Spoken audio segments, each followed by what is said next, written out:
I'd like to thank all the Arapaho Business Council here, Chairman Keenan Grossback, Co-Chair Kim Harjo, and the rest of the council. And I'd like to thank all of you, all the tribal leaders, ceremonial leaders, for coming here to tell your story. And our elders tell us that these stories need to be told. You know, these stories traditionally exist through our songs, our prayers, our teachings, the oral histories. They teach our younger generation. They're just not stories, they're teachings. And they connect us to the natural world and our ceremonial traditions and our lodges. So I'll continue. I'll go ahead and offer the prayer and ask all of you, through your loved ones, to pray along with me. Baini Sananamin. Baatihin, Hisananin, Basatin. Jaota Henisi, Batana Henisi. Our Father, Creator, your name is high, your name is holy. How nasini thathin spinia no to best precaution. No ho atna bayaw. Anatastanina. Thank you for allowing us to wake up to another day, surrounded by your beautiful gift of creation and all the people that we love. Thank you for our ceremonies and our lodges. Most of all, our family and our prayer through ceremonies. One had Jesse beat over had that to because of it. Jehovah, Bessie thousand ten and Asana. And that's how Hana he says in you. Cheetah. As we humble ourselves before you, Creator, we ask you that you bless our gathering here as we come together as one and make our prayers the much stronger.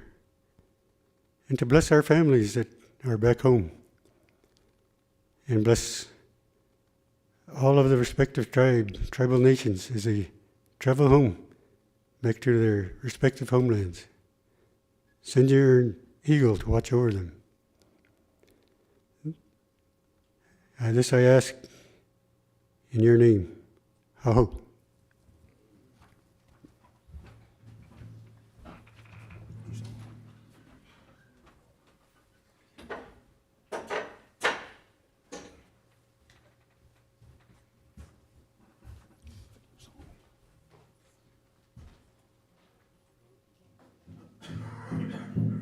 Yeah.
Thank you, Eagle Drum. Thank you to our color guard also.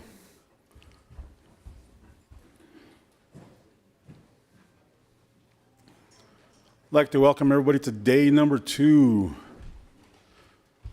I hope everybody's had a good stay here. It's been great hosting this meeting. It's been an honor hosting all of you here. And I'm not going to say any names, but I heard somebody hit a big jackpot last night, so, man.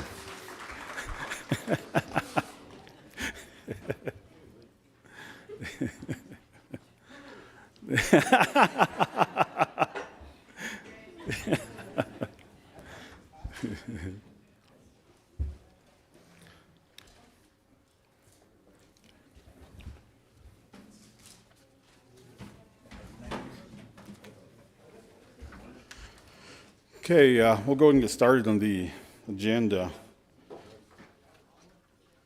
For 10 o'clock, we have Northern Cheyenne Vice President Littlemouth on the agenda.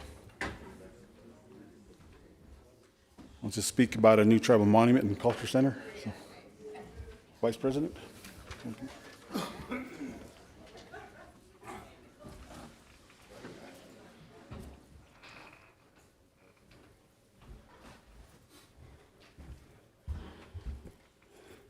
Purwana, good morning. What's the snash of woman on nest? I'm from Montana, Northern Cheyenne, Vice President of Northern Cheyenne Tribe. It's good to see you all here. I've been going to these all nation planning meetings, and I think this is one of the last ones we're going to have a final one back in Montana.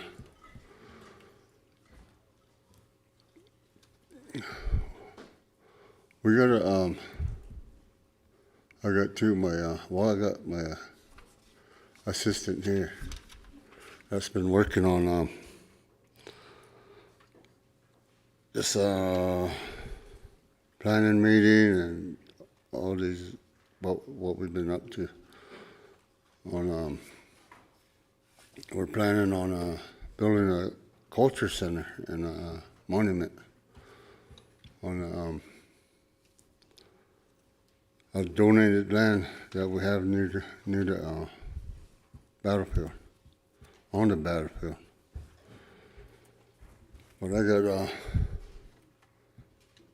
got my assistant Eugene Lurcoat. He's been working on this project for a while, and I'll have him come up or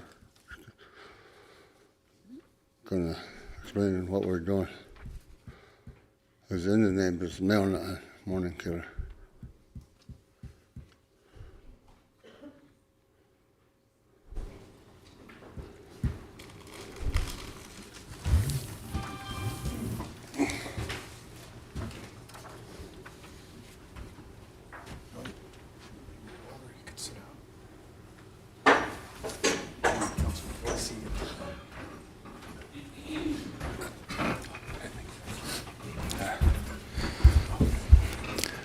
Please don't get up.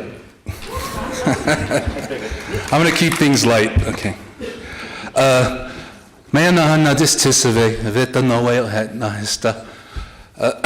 Eugene Little Coyote. I serve Vice President Littlemouth.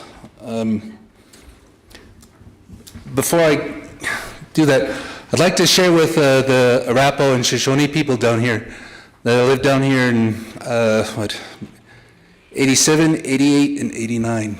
So part of me, it's kind of like when I come back, this is a little bit of a home away from home. So it's good to be back. Vice President Littlemouth had announced that there is a new initiative we're working on for a new tribal monument and culture center near the battlefield. A little background is that there is a private landowner that had gift deeded 40 acres of his own land, no strings attached, to some Lakota and Cheyenne people, with the intention to have something there of our own where we didn't need to get permission to go pray or to go celebrate or to remember or to learn. So that's quite phenomenal that and he wants to be low key, so I won't mention his name, but it's verifiable. He'd been working on this for probably 20 years. His volunteer assistant is Ariella. I can never pronounce your last name. You want to wave? Yeah. So, has it been 20 years, you think? Over 20 years. And I'm not exaggerating. In my opinion, he's walked through hell just to give some of his own land to the Cheyenne Lakota. At that time, he had said that the park, and this does not apply to the current National Park Service, but back then, decades ago, there were a lot of anti-Indian sentiments within the Park Service and the area of Crow and Hardin.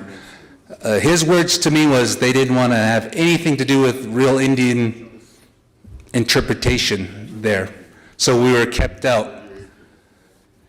And he felt bad about that. But I think it's worth noting that who gives 40 acres of their own property free for a cause? This man did. He's a true humanitarian, deeply spiritual. So Tony went to Arville, looking horses. I can't remember. Yeah. Okay, in the name of the Lakota. And 20 went to 2 Cheyenne chiefs in the name of the Cheyenne. With the intention, of course, to build a cultural education center focusing on youth there. It's just a vision, a dream, and he's an elder now, but he sure would love to see that, come to realization before he passes. And so we have a team of us working on it. We want to announce it and share it with you all, because it's in our, I guess, shared spirit. Also, this landowner is welcoming, he owns a lot of land, not just those 40 acres that he's gifted, he owns a lot of land in between the 2 battlefields. So, you've got the Custer battlefield to the north and the Reno-Benteen battlefield to the south. In between, he owns a lot of land. And according to Vice President Littlemouth, this landowner is welcoming all of us to camp if you want, but especially to hold your prayers there. And ceremony, so it's there. So if you want to take advantage of that, welcome. Contact Ernest through, let's see. Contact us at 406-477-6284, and they'll transfer you to me, Eugene Little Coyote. My email, I'll say it, then spell it. I'm sorry. Coyote or Coyote at CheyenneNation.com. That's all lowercase. So, and we will connect you with the landowner to let you know how to access that. Anything else? No? Okay. All right. Nahan. Oh, wait.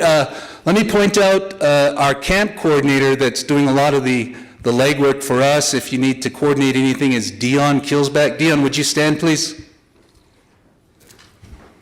All right.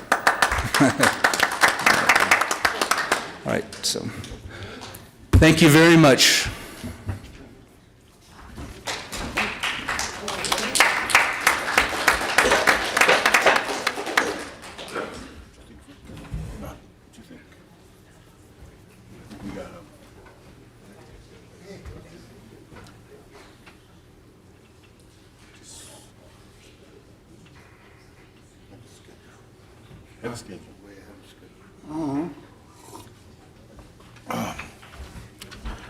Yes, that was the Northern Cheyenne, Eugene.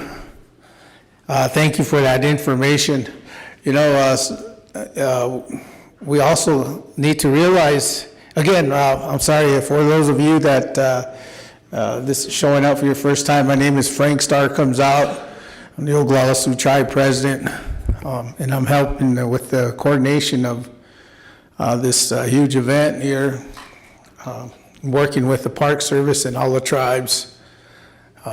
So just a FYI. So I think we're well ahead of schedule here. So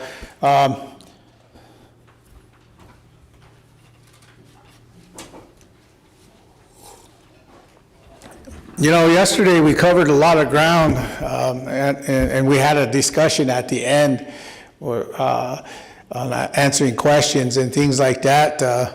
Does anybody still have any questions from yesterday's meeting? Wow, you got a tough crowd this morning. Not enough coffee. Either that, we covered everything pretty good. Yeah, go ahead. We have a question way back here. You could use the mics also so the people on Zoom can hear you.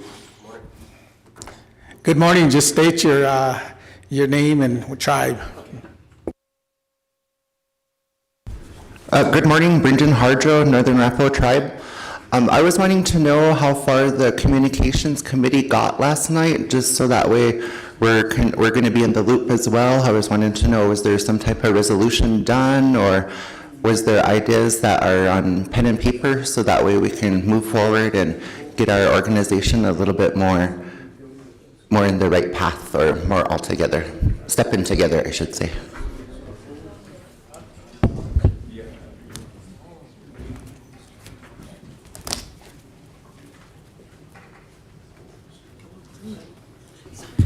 Good morning, everyone. The communications team met last night. A couple of things have come about, and I guess I'll defer to Adam and Tony and Jody with some of this. Valerie, introduce yourself. Oh, I'm sorry. Valerie Adams, Wave Public your hand so they Relations. can see you. Public Relations for President Starr comes out, also on the communications PR team. So one of the things that we implemented was a shared Google document so that we can continue to share information with each other in real time.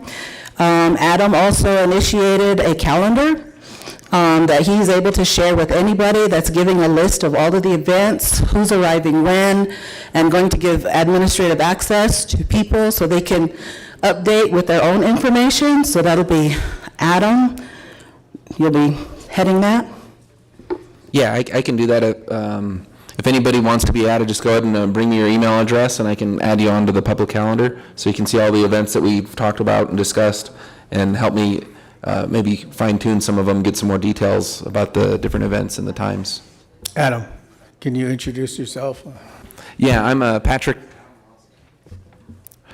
I'm Patrick Adam Lawson with the Northern Arapaho Tribe. I do the IT and telecom for our tribe. Yeah, so if anybody wants the access to this calendar, just come to me, give me your email, or you can email me, adam@northernarapaho.com. You done? Okay. Additionally, we had a brief discussion on what a potential logo was going to look like. We'll be sending that out to everybody. We were talking about how we could do mass communication with everybody and taking a look at some apps in order for everybody to front load all their information at this particular point, because as you know, Rosebud has started a Facebook page, is wanting to implement that into an all nations page. We still want to be mindful of the information that we put out publicly.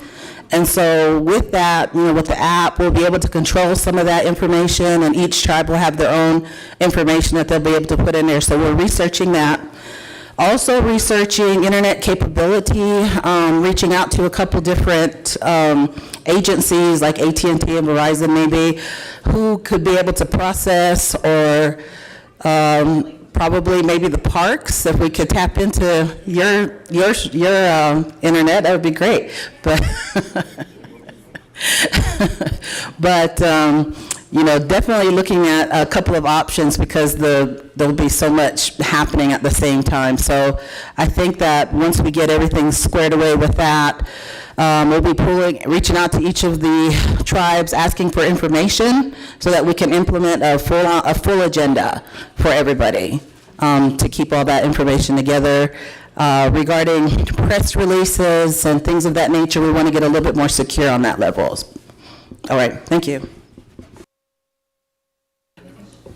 Yep, Valerie, I'll add one more thing. So Jody Rave, Spotted Bear, Indigenous Media Freedom Alliance, and publisher of Buffalo's Fire.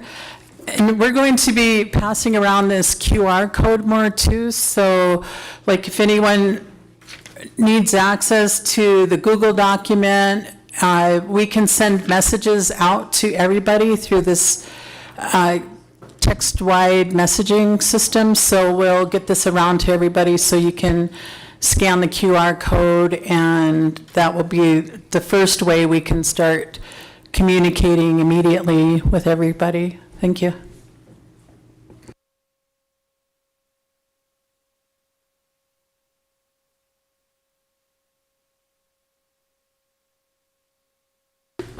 Tony Brave from KOLC TV. One thing to consider, the people that's going to be videotaping, consider how you're going to get the bandwidth, how you're going to get a connection. Because right now, the internet is kind of questionable. Let's put it that way. A few of us have Starlinks, so that's how we're going to be live streaming. Some of us right now, that's a short solution, but for all you other media people, start considering how you're going to connect with live stream or videotaping. I hope.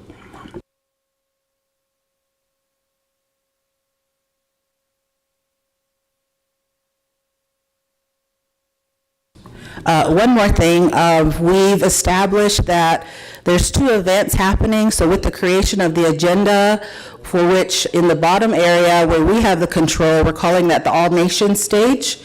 We're also going to coordinate with Parks to set up the speaker list, to get those in line, so that you can, have that available.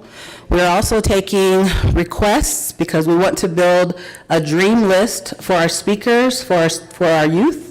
So if you have suggestions, I would submit those. What else did we say? Is that the agenda? I think that's pretty much it. That's all I can think of. Any questions?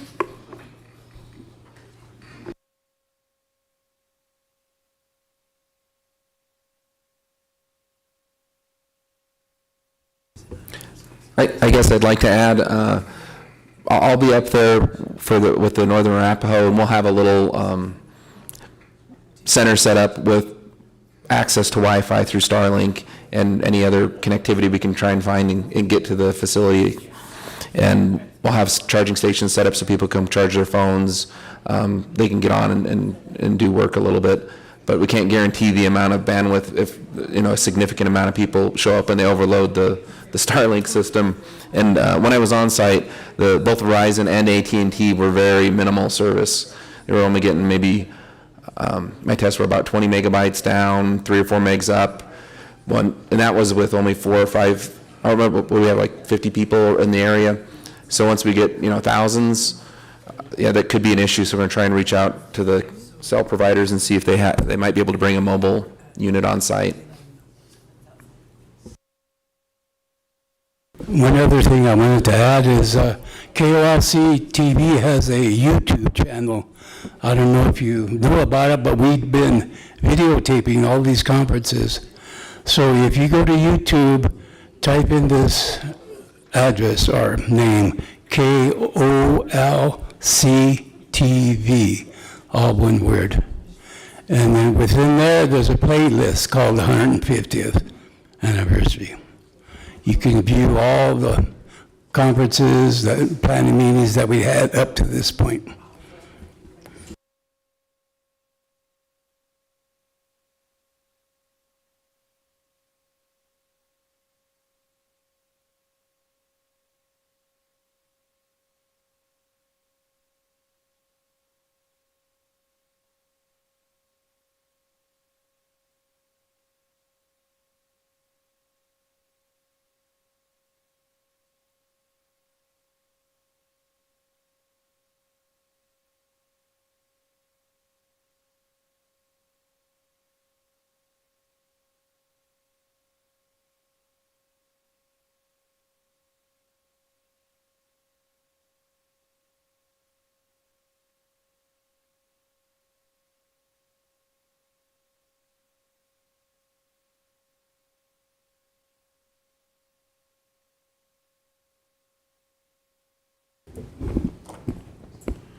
And then a follow-up question to that is Communications Committee.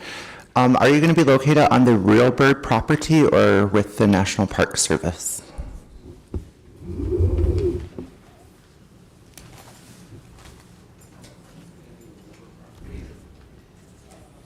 I think both of us are going to be on the Real Bird property.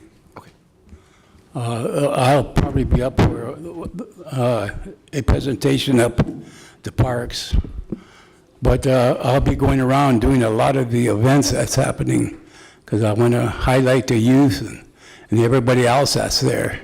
So there's a lot more things happening there, and I'm going to try to catch as most as I can with the help of all the Rosebud's media department. They might want to make a statement here of some of the, because they've been taping some of these conferences too.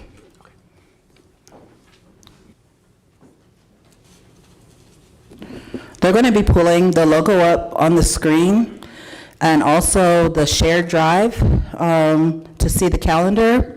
So the idea behind the logo is we wanted to focus on, our warriors.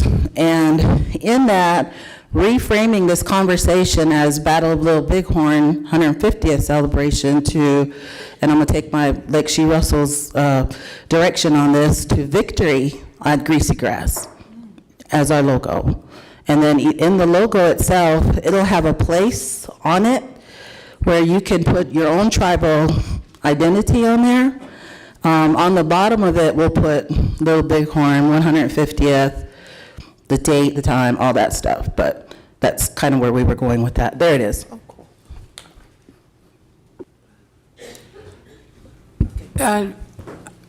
I don't know who just asked that question about where the communications team would be set up, and we were discussing that last night. But I know for Indigenous Media Freedom Alliance and Buffalo's Fire, we're coordinating with Gray Willow Studios at Standing Rock, and we will have a big recording booth set up to start recording people's stories about the victory at Little Bighorn. But we will be on the Real Bird location. For the Northern Arapaho would be on the Real Bird property as well.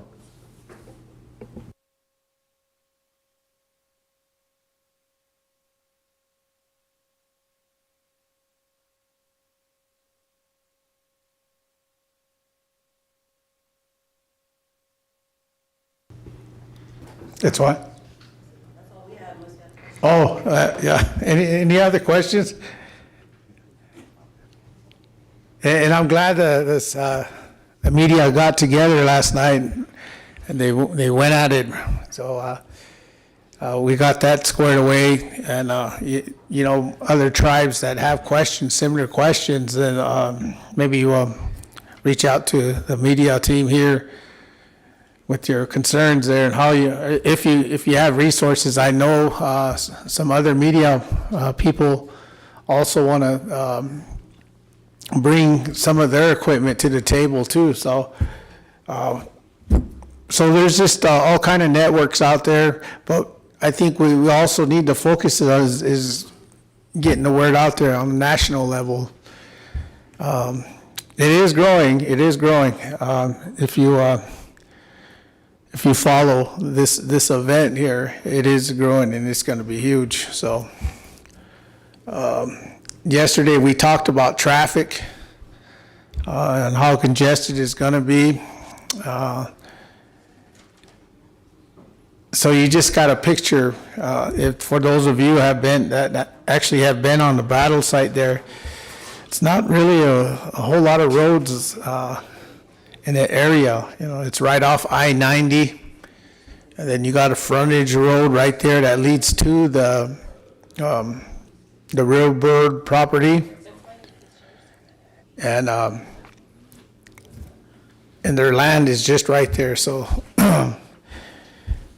that's and where the event is, we'll have to find a route to shuttle them, shuttle those that want to go up to the visitor center to tour around and listen to some of the events that they're doing, or the fairgrounds of what the crows are doing, I think, Crow Days or something's going on that way. I believe they have a whole bunch of events lined up there too, so there's gonna be a lot of traffic in the area.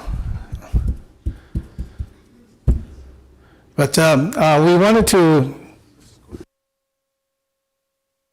okay, well, we were waiting on the vice chair, but I guess we got the cue to go ahead and go. Go ahead. Christopher Eagleberry, Rosebud Sioux Tribe. The talk about the media and the internet, I was under, do you guys remember back in October, November, we had a meeting in Rapid City and someone stepped forward to say that they would provide services for internet. Is that no longer a guarantee? Tribal Ready, I believe it was. Yeah, from Winnebago, out of Winnebago anyways. So that's no longer.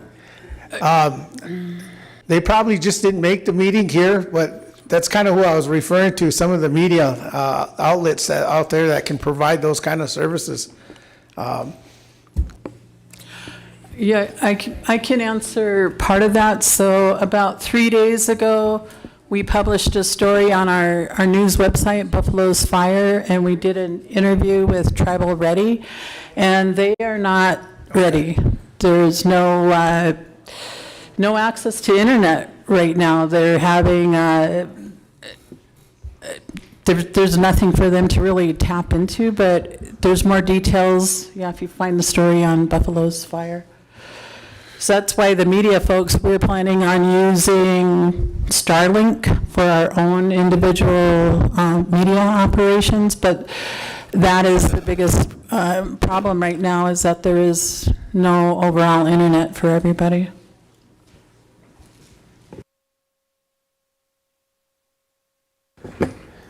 Yeah, I guess what's going on with that Tribal Ready? Tribal Ready is, I think they didn't set an agreement yet with the Real Bird, the Real Birds and the property there. So I think that's kind of what they're trying to do there. And I don't know, maybe James, is there some kind of link we can tap into? Hack the government? Yeah, President Starr comes out. I'm James Novitsky, the superintendent at the battlefield. We have had some talks with Tribal Ready. We use primarily Starlink out there as well. As our that whole area is pretty bad for internet. We have had talks with the main cell phone companies, with T-Mobile, Verizon, and AT&T about hopefully bringing out like small antennas or something, maybe mobile command stations, something like that to help out in the area. As far as the internet with Tribal Ready, our IT guy's been coordinating with them to let them know what we can provide at the park, which is minimal, but I think they're working on that in the background still right now. Go ahead, Chris. Hamidaka Api, Gunner, Rosebud Sioux Tribe. I'm part of the media team.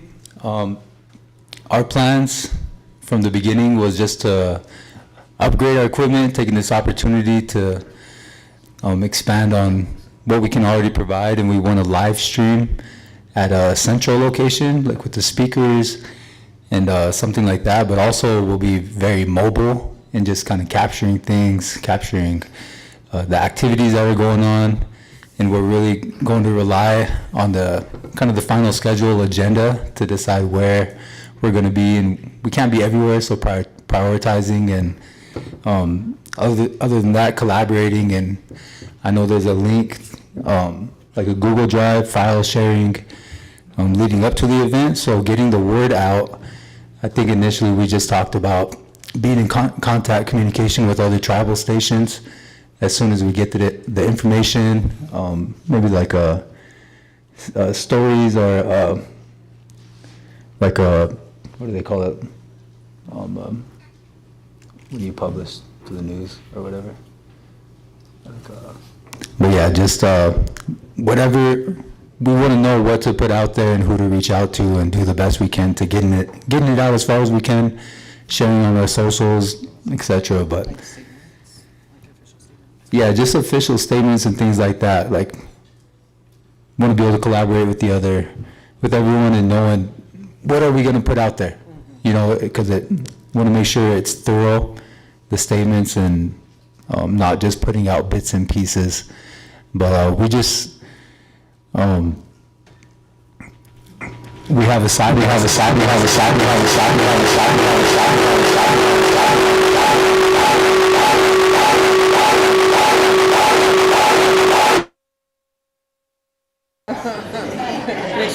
that a sign?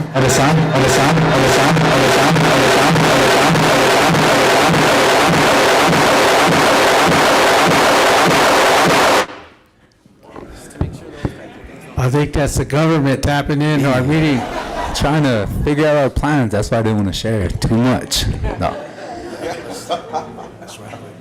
But that's it. But it's pretty vague, you know, where we're going to be set up, the locations, and making sure. We talked about having a kind of a command center, but also something similar for the media team, so that we can so we're not overlapping on what we're providing and things like that. So that's kind of where we're at. It's still pretty vague, but we will have the equipment of Starlink, operating off of Starlink also. So if there isn't enough, maybe we can invite people to come and get on the Starlink if they want to share things like that, and we'll have a location for that. So.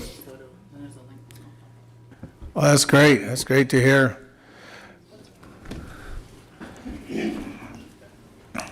Any other questions concerning the media?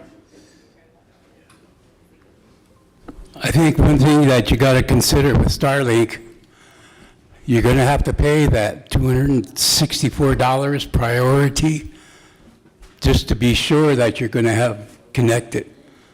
Because if you don't have that, these other people and companies have priority to the bandwidth. So consider that you may have to be paying that also.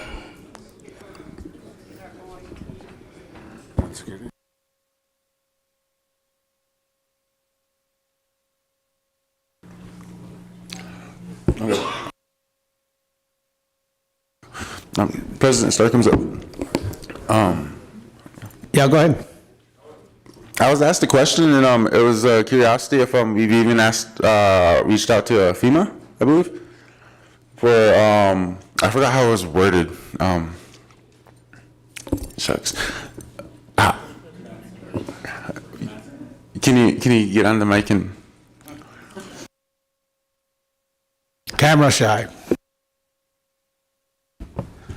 Good morning, my name is Howard Brown with the Northern Arapaho Tribe. But I was just wondering if anybody reached out to FEMA to ask them if they can provide a command center for a minimal cost or even for free, or something similar to that.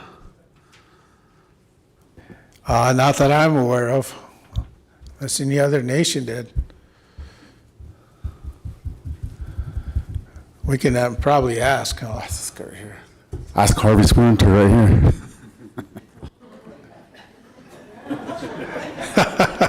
Put you on the spot.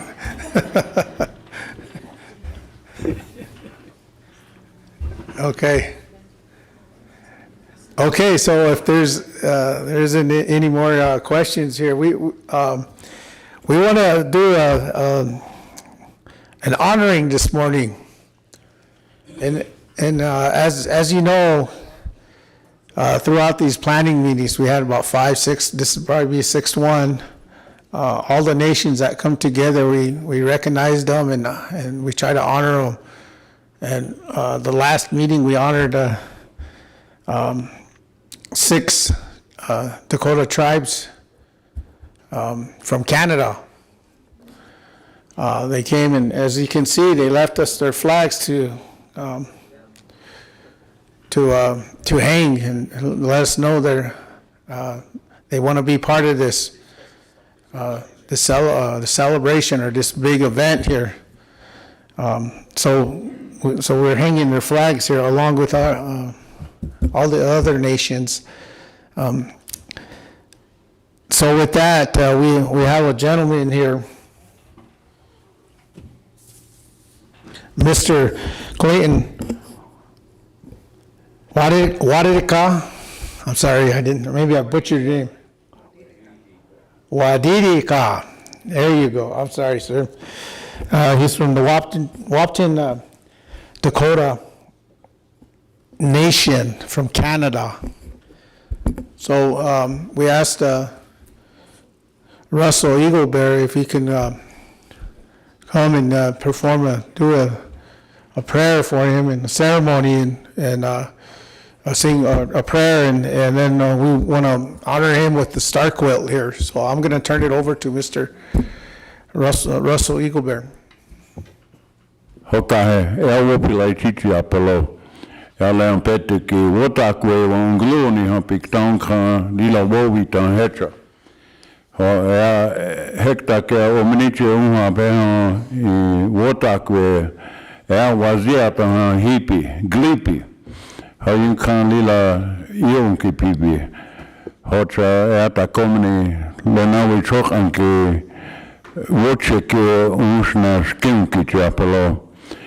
I'd just like to say that at our last meeting at Rosebud, we had some relatives from the north come back to us, and they're rejoining us as Lakota, Dakota, and Nakota Nation.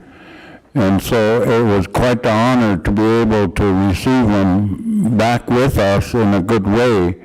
And here today, we're honoring another one. And so from the Wahpetun Dakota Nation in Canada, Clayton Wadhitika, actually it's Wahitika, right, in Lakota. And I met him yesterday, and I never met him before, but all of a sudden we become instant collage. So we sat and visit, and so it's really quite an honor for us to be able to have our relatives from the north come back and join us. And so I know they're going to come in force during the 150th anniversary, and it's quite an honor. So today I've been asked to recognize my new kala here, Wotakwe. Hochaya Wochikewaria Printelo. And anything that we do with prayer. You know, we were talking about all this media stuff for the 150th anniversary. 150 years ago, it took the power of prayer for one of our leaders to do a prayer of Sundance, and by word of the mouth, people came from all over the country. And here we are, you know, we're spending hours and probably days trying to figure out the media. Just think about that. Sitting Bull did his job when he was Sundanced and got his message. And of course it created work for the United States government, where we have the Park Service sitting here now watching over us to make sure that we do things correctly. But we want to start off with a prayer. So bear with me. You don't have to stand either. That's kind of for us, that's kind of a Christian thing.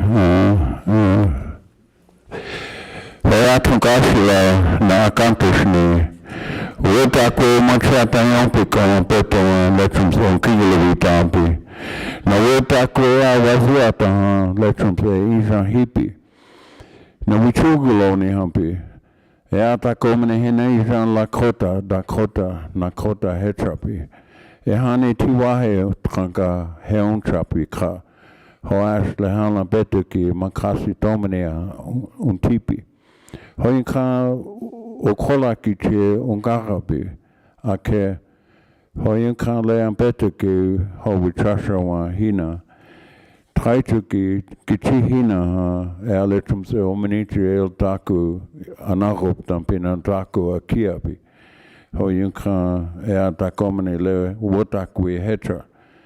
Ho he wakbetro Dakota oyate e chiata hi. Ho e a le ampetu ki ungoloni hapi na unkiksi api ni ja hetra tiwahe yu hapi. Ho hena na ku wichunkiksi apelo. Te a le ampetu ki e a ominiche ki le ungoloni hapi. Ho yung kan trokata ki a wokach ne ze woabele ze woyukta na woach wala yu hamauni pikta. Iwachu ni apelo. E a ampetu ki le osho ki la po ho me dakwi oyase.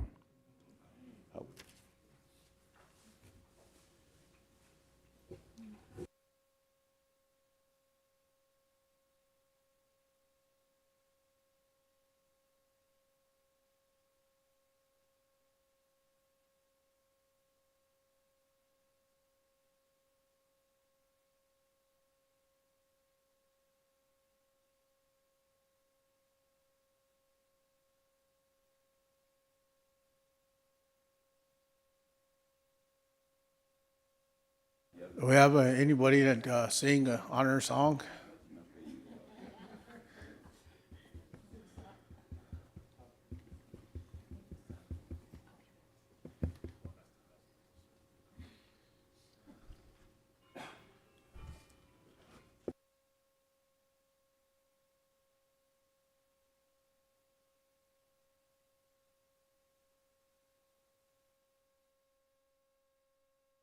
Oh, opla. So we're gonna sing an honoring song for this Mr. Wadirka. And while he's singing the honoring song, we'd like the people to come and shake his hand and welcome him to the circle in a good way. And so we can keep that bond and that connection with all the tribal nations. So we want to welcome him.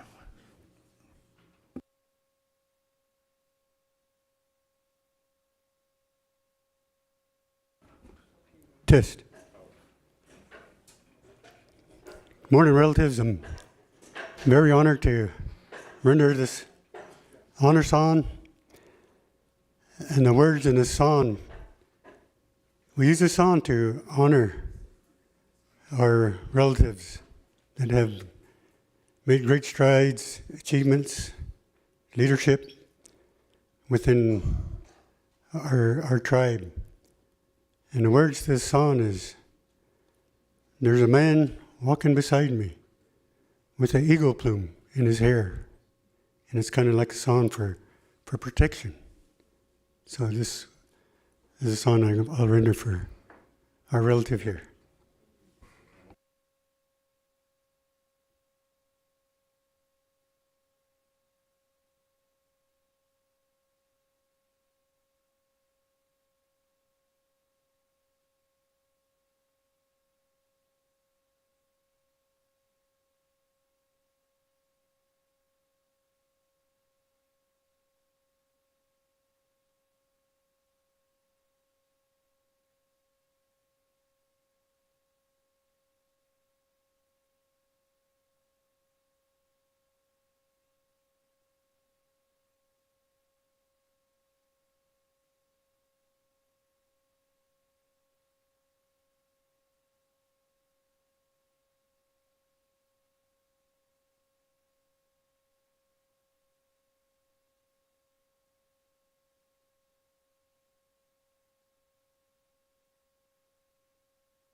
If I can have your attention also, my president, Mr.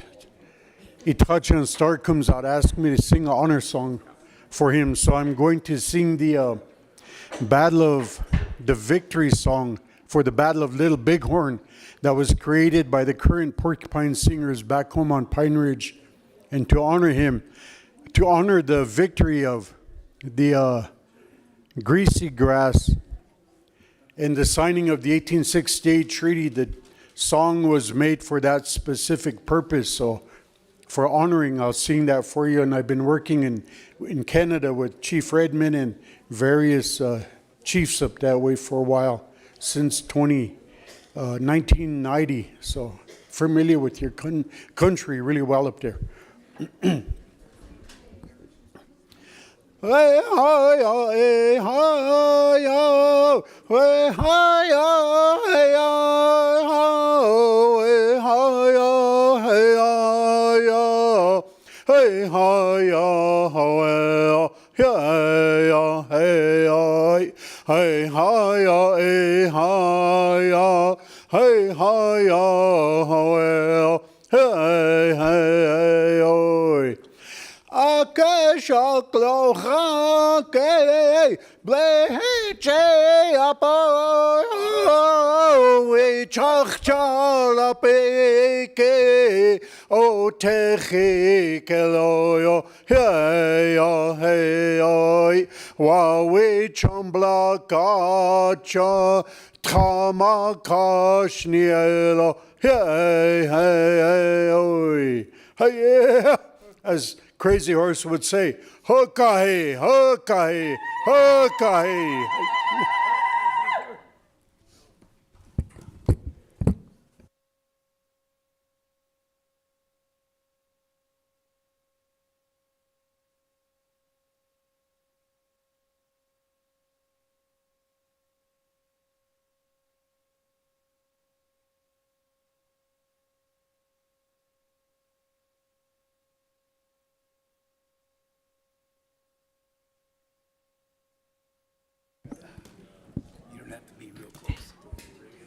Amitakepe.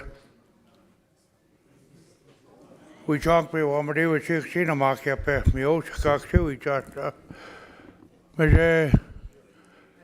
to the people from the community, the Arapaho, the very honoring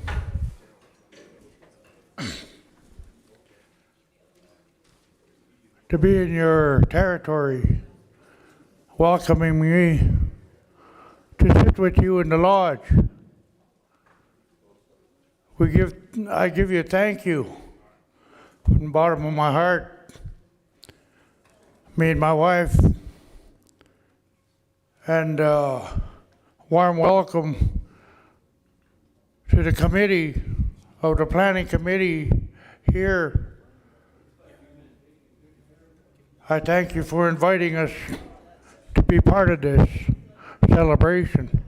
I thank you in a humble way. Aho, mitakawas.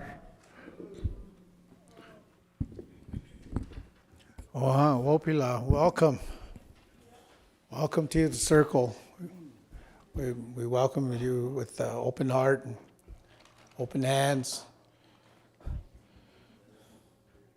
We're glad you're here. The gentleman that was saying the song there he was a former president of the Oglala Sioux tribe, Mr. Harold Salaway. We Wopila for that song. He just joined us today. He said he had a slow horse, so riding in. So a little humor there. All right.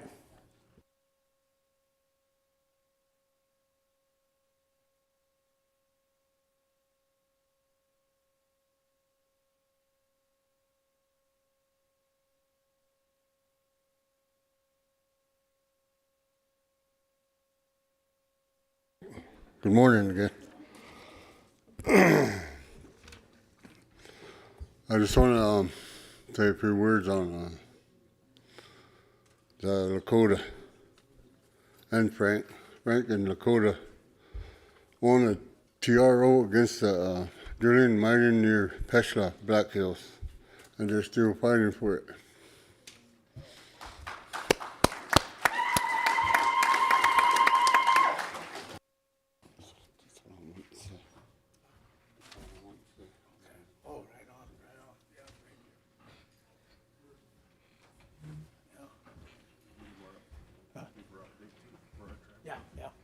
Okay.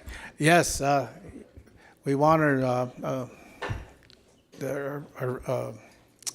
TRO in the Black Hills temporary restraining order on the Forest Service just recently, earlier this week. We wanted a temporary restraining order, but their work's not done there. So, things like this, when tribes come together, stand together, show their history. Our history stands for itself.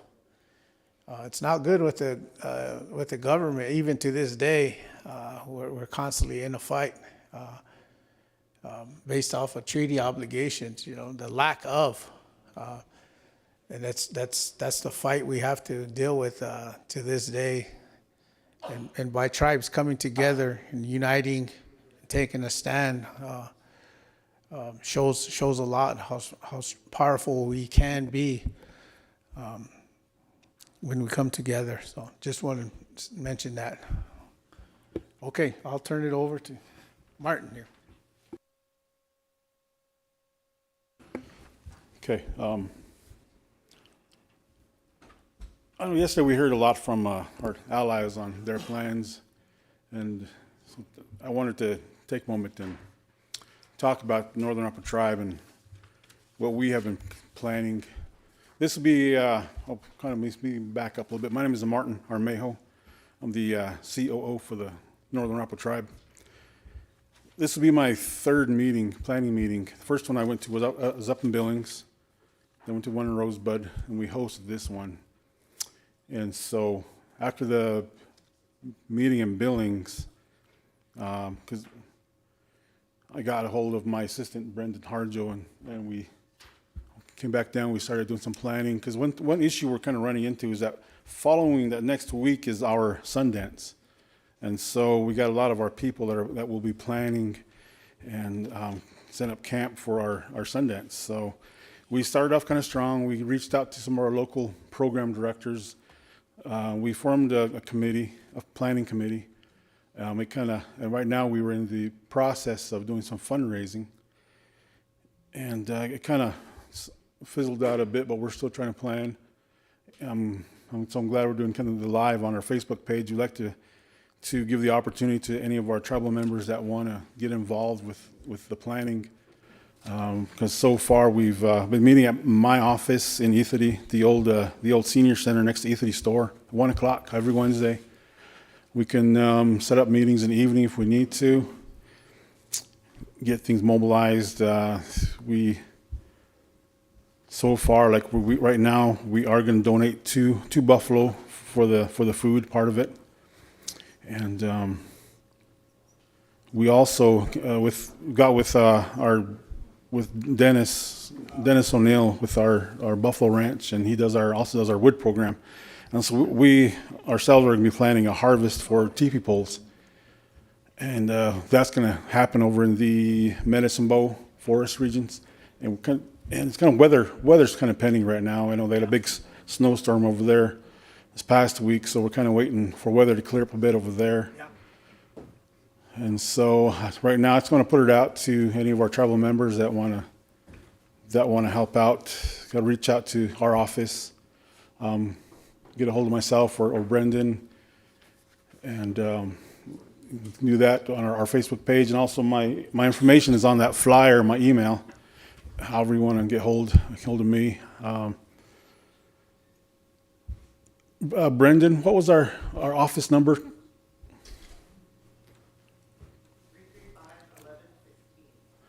335-1116. Okay, that's our office number. And also, my email address is my first name, Martin.Armejo Senior. So Martin.ArmejoSR@northernarapaho.com.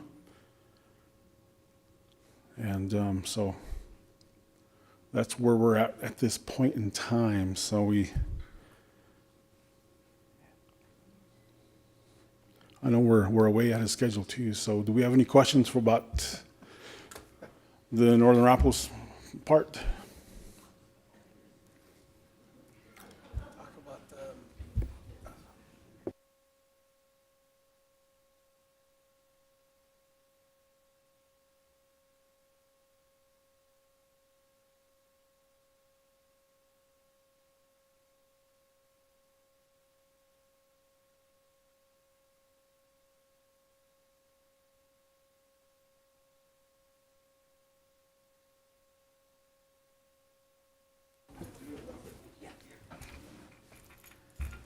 So the planning that we've been doing, we do have our buffalo. We have a buffalo mobile unit that we'll be able to bring if we need to do that. We have buffalo that we can donate. We have our own, what do they call it? Toilet. We have our own toilet. We have a department for that. So we have a business for toiletry. Our Northern Arapaho Tribal Committee runs that. Yeah. Porta potties. And then can't even think. So then, and then we were planning on going and getting poles yesterday, but it was too wet, too much snow like that. So we do have money. We have a great big old truck to transport logs. I don't know. Dennis isn't here today, but he did know how many sets of poles we could get depending on how big the teepees are. So I guess that's going to be my question. Is how many tribes, do you know how many lodges you're going to bring?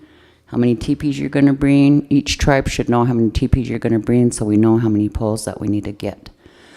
And then we need to decide, are we going to have a number in our encampments? Are we going to have a certain number that we're going to go by? Are we just going to let anybody who wants to camp? But that would help us on controlling the sewer, the food, those kind of things, so we know an exact number of how much people to expect. Right now, we're just throwing out 200,000, but we need to start being more exact the closer that we get. So we'll need to do that. Another thing that I brought up yesterday was when we were having this meeting here, a swastika came up on the TV. So someone had gotten on the Zoom that we send out for all the tribes to watch. And we know that they're not enrolled members of any tribe, so that scares me. It makes me wonder, when we get up there, are they planning their own something as we're planning our activities? So that's something we need to be really on the lookout for. We got to make sure that we're not going to be attacked while we're doing our encampment. So I think that rise of awareness needs to be there also. So these little logistics, the details, those are the things that we should work on and get those pretty much settled today by the time we go. At least each tribe should have a number of lodges, what they want to put up there. That way we'll know how many of the other porta potties, food, how many buffalo we need to bring, all of those kind of things. So what else do you guys think about? Yeah. Anybody have any questions, or anybody else have any other things that we need to bring up today? Good morning, Mike Burbank, Rosebud. A couple of questions, I guess. The first one was, I know in past meetings we kind of talked about disposal of the trash and where we can take it or where it's going to go. I know there was some discussion about Hardin, I believe Northern Cheyenne. I think we need to kind of pin that down quite a bit. And then also, you know, like you just mentioned about harvesting of the teepees, the poles, and there was a week that was selected in importance of the youth or the children being a part of the harvesting of the poles, which is vital. We can't have a camp if we don't have housing, you know. Yep.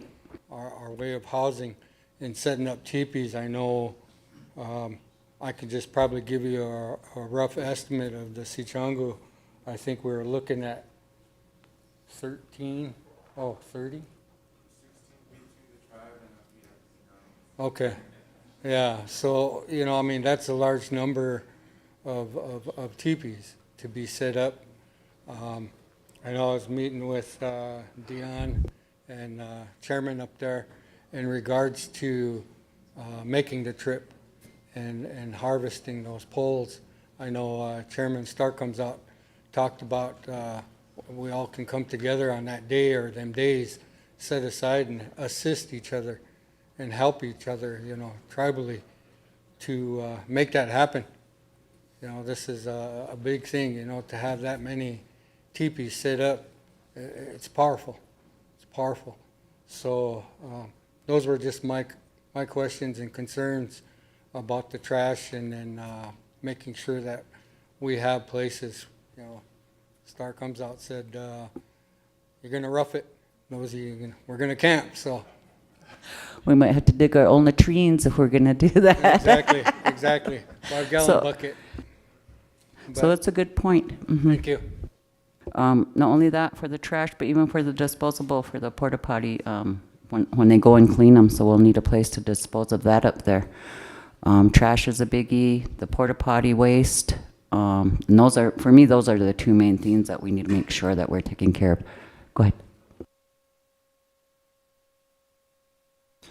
Brendan Harjo, Arapaho Tribe. Since we're talking about resources, have we come to a consensus on individual camps or one big camp?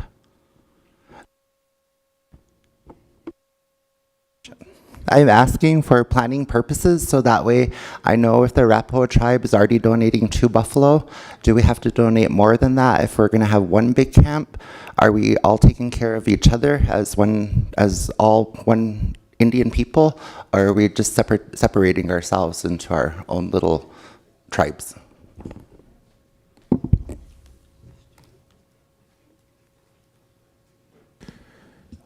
As discussed in prior planning meetings, it was mentioned that each tribe can donate a buffalo or 2. So we should have plenty of buffalo if needed. Oh, go ahead. Okay, so since we're donating the buffalo, are we having one big camp or separate camps? Well, we really haven't discussed that. We got to make that decision because we wanted to set up different, try to, I guess, play out the camps that back then. It was kind of the consensus of what from what I understand is to, I guess, reenact the actual camps from back then, and where we're set up. So, and then in general, probably, I don't know if we want one big cook shack or are we going to provide our own cook shacks within our own tribes? I think it'd be great if we can just do one big cook shack and do it that way to feed to all the people and put our resources together to provide for the people. That's just my thoughts. Go ahead. Yeah, on top of that too, Christopher Eagler from Rosa Sioux Tribe. One thing that we were kind of talking about back and forth was for planning purposes, it is much easier to plan within your tribe, but that doesn't mean, like he said, that when we get there we have to be separate. Our main goals are security, our food, and understanding that we are going to come together for a council lodge and a bunch of other activities. So I think we probably could solidify those. Like you said, food would be a big thingy. And if we're going to get the numbers that we're having, it might be smart to have two of them just on opposite sides so that we're not centralizing all the traffic, foot traffic into one area. And plus it'll help security kind of ease the numbers too, so that they'll be able to know that food's over here, food's over there. And then same with our security, trying to find the main hub for, I guess, those kinds of needs so that all of our people know where they're at. And as for our camps, they should be treated like how we treat our fairs. Every camp's open. You look at Standing Rock, you could get food from every teepee if you wanted to. That's the camaraderie. That's the idea of being a relative. That's the idea of coming together, is knowing that you have options. You know, you have the opportunity to walk through multiple nations' camps and be accepted in each and every one of them. And so that's kind of the idea that we were running with in Rosebud that we wanted to kind of talk about and finalize too, was this the holistic camp, the all nations camp, the victory of Greasy Grass Committee, whatever it is that we are going to be called, the Osheti Shakoi, indigenous people. At the end of the day, we come from that one strong nation. And if we are planning for the 22nd and the 27th to all be there, I get that sometimes we want to stay within our own people that we are comfortable with. And that's okay. I think that as long as we have our main stuff, like our food, our security, our IT, our CHR, our solid waste, if we can centralize those, or at least understand that we can have two of them spread out throughout the camp, we should probably work around those so that we'll know. Then we got to talk about where we're going to park our vehicles, because that's going to be a big issue in all of this.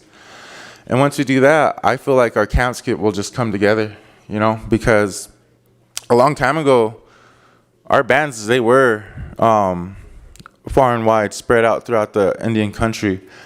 And some of those bands were divided up within their own bands as well, within their own families. And so for all we know, all of us come from the one band, but we don't know that yet because we didn't know where we come from through our history, because that's not talked about. So I think just for planning purposes, what helps? Okay, so what helps, for an example, like we have a SWO and a Lower Brule that we've been kind of talking to back and forth, and the planning stuff is it's a lot. It's a lot of work, and so it's really hard whenever one tribe's doing something and another tribe's doing something, so we don't know, who's doing what. So I think the biggest thing would be to solidify what we have so far, and then all the other tribes that aren't here are still in the working process, can just insert themselves into the open spaces, because we want many activities, we want many opportunities, we want many things to do during this event, so that our people that are coming can experience, oh, okay, so this is what these guys have for today, but down over here, they're gonna do this. You know, which one do you wanna do? Oh, we could do both. Well, I'm gonna go over here first, and we're gonna go over here.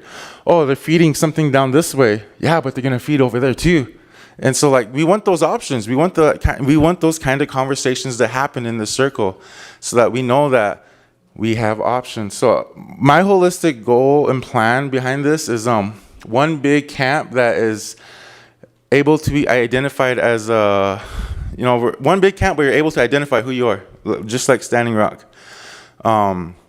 Mimicking those horseshoes, because even though those horseshoes had the nations on them, there was still one big camp. In the history books, all you're gonna see is 1,000 teepees. That's what we seen. We didn't know whose teepee belonged to who. And that's kind of, I guess, what I would recommend for the other tribes when it comes to your planning. Do your activities, your daily activities, and then like for food, we're bringing half the number of the food that we're actually gonna bring. We're bringing 2,000 meals every single meal, because we're planning for 200,000 people. There's gonna be, we're gonna have food. And so obviously for other tribes that are planning for their food, keep that in mind too, I think it would be smart to centralize all of our food so that everyone will have those options, and then putting them on separate sides. So I think with the maps up, we can solidify those today so that we know and work around those for our respective tribes. And by the 15th, if we don't get our master agenda done by today, which I doubt, on the 15th, we're having Rosebud is still going to continue our committees, our committee work and whatnot, and we're having Zooms for all the other nations that, just want to incorporate. And so I think that would be a good challenge for all of us, is to come up with what we're doing respectively, and on the 15th on this Zoom, we can compile the master agenda on that day, and that'll make planning so much more easier come if we meet again before the actual date. So I just wanted to throw that out there as a option and a recommendation. Yeah, maybe have one buffalo for your camp, and then one buffalo for the general public. Maybe that's something like that we can think about. Go ahead, you had a question? In regards to the planning of the actual camp, I can do the same thing that we did with the calendar. We can do it with Google Earth. We can do a shared map and draw polygons, and everybody can place where they want to be.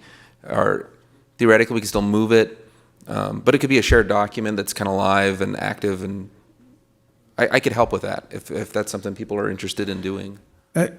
I think one of the problems we're having here is every meeting we're having is we need one big map, huge map to show the actual location, directions the horse riders are that are the route they're gonna take, and kind of just arrows pointing to where we're all gonna meet up together and ride in.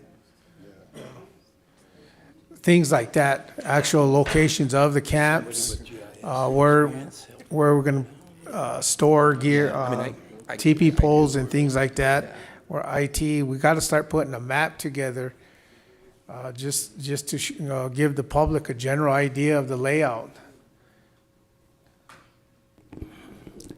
Oi, bisi ne taina, nana no nakaninen na se no. All my relations, my name's Nakaninen.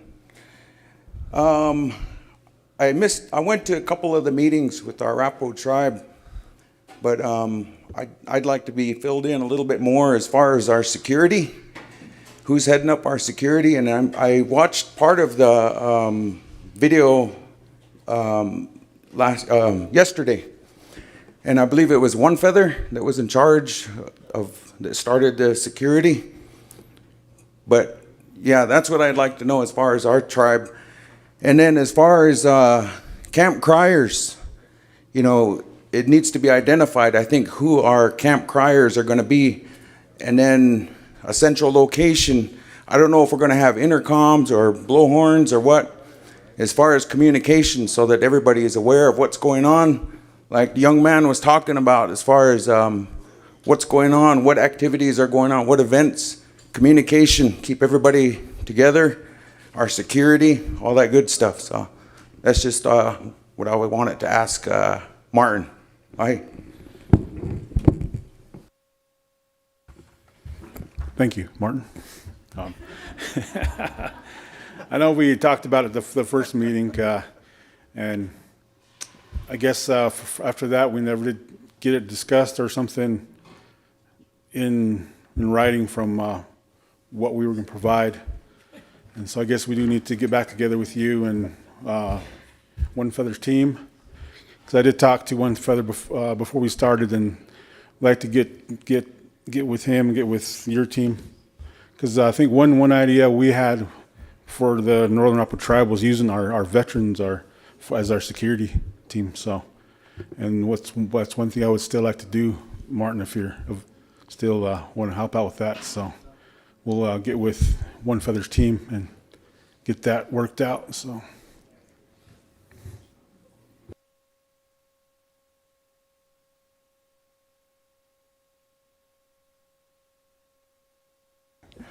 Go ahead.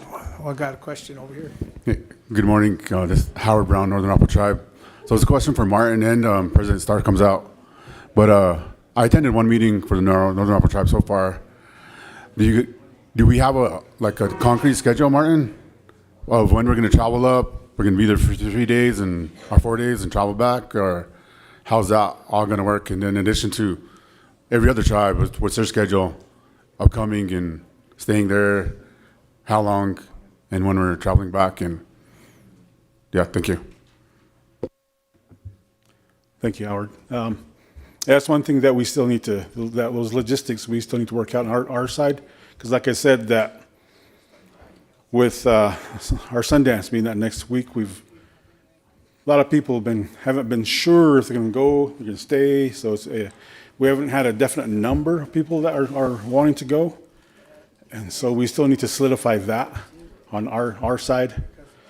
And so, like I said, our next meeting will be on next Wednesday, 1 o'clock at my office again. So anybody that wants to get involved, because we do need to get those numbers solidified so we can see how much money we're going to need for this. Because like I said, we've been planning some fundraising. We had a couple of bingos planned, a basketball tournament.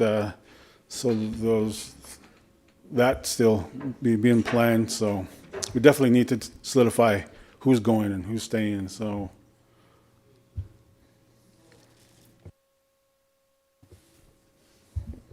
Myron Oldman here with the Arapaho Tribe in Cheyenne. I just have a few questions. So is it open to just our tribes that are involved, or how do they monitor that? Like, if other tribes come, and also the security. Are we allowed to bring our firearms? How is that? Or how do you guys make sure people don't bring theirs so we have safety for our people? How do people, do you guys have drug dogs coming in so people don't bring drugs or alcohol? How do we search people? Is there entrance or that was just my questions. Thank you. Thank you, Myron. One Feather, do you want to answer some of that for us?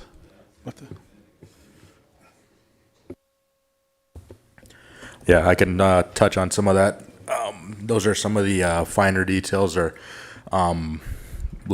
specific logistics that we would talk about in this upcoming Safety and Operations Committee meeting that I'm going to be putting out. We still have a date to decide with the Zoom link and all that stuff. But just to touch on that, we are very well aware that this is a drug and alcohol-free event.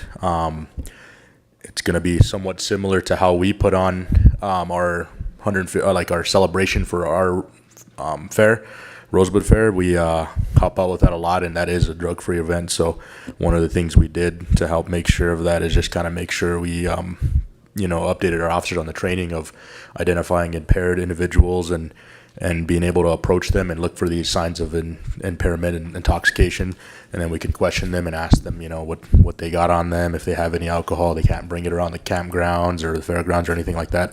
You know, we could use PBT machines. We can definitely coordinate close with the tribal PD there and look into getting a drug dog out there just to kind of patrol around, maybe do a walkthrough through the camp or something like that. And as for firearms, you know, that just have to be more of a, you know, fine detail we could all discuss in the upcoming meeting on how we want to go about, you know, possibly searching bags or just kind of making sure that whenever we're bringing our people over there that they know that they can't have any firearms on the grounds or anything like that. So, but yeah. And my first question that you guys missed is how do we make sure non-outsiders come in from other tribes that are not involved, so we keep the, you know, the crowd a little bit down? How do we go about that? Like bring tribal IDs, or do we get checked in, or? So to touch on that too, tribal IDs wouldn't be a bad idea. Overall, just a general count of how many people are coming with each tribe will kind of help keep us on track. We were thinking having something more along the lines of like a single entry point with an evacuation route, so 2 ways to get into the camp, but reserve 1 route for emergency evacuation in case anything, you know, natural disaster or anything like that happens. Keep that as our backup, but the 1 entry will be in and out. That's where everyone will come in and out of, and we can kind of keep a rough count of our own people, and we can help identify those that don't look like they belong, or you know, maybe don't have a tribal ID or that aren't on any type of list that the security team will be running at the gate. So, Yeah, so, and thank you for that, Sergeant One Feather. Thank you for that. And we'll be getting with you also and getting into some details. We're also, and yes, this is a public event, so anybody is welcome. But the thing is, we also have to take those measures of enforcing security there, so we'd would have a better understanding of how to identify whether it's something that's a threat to us. So we'll definitely keep an eye out. Can I mention one thing? Ethan, can you talk about that SORNA and how that'll be dealt with? That what?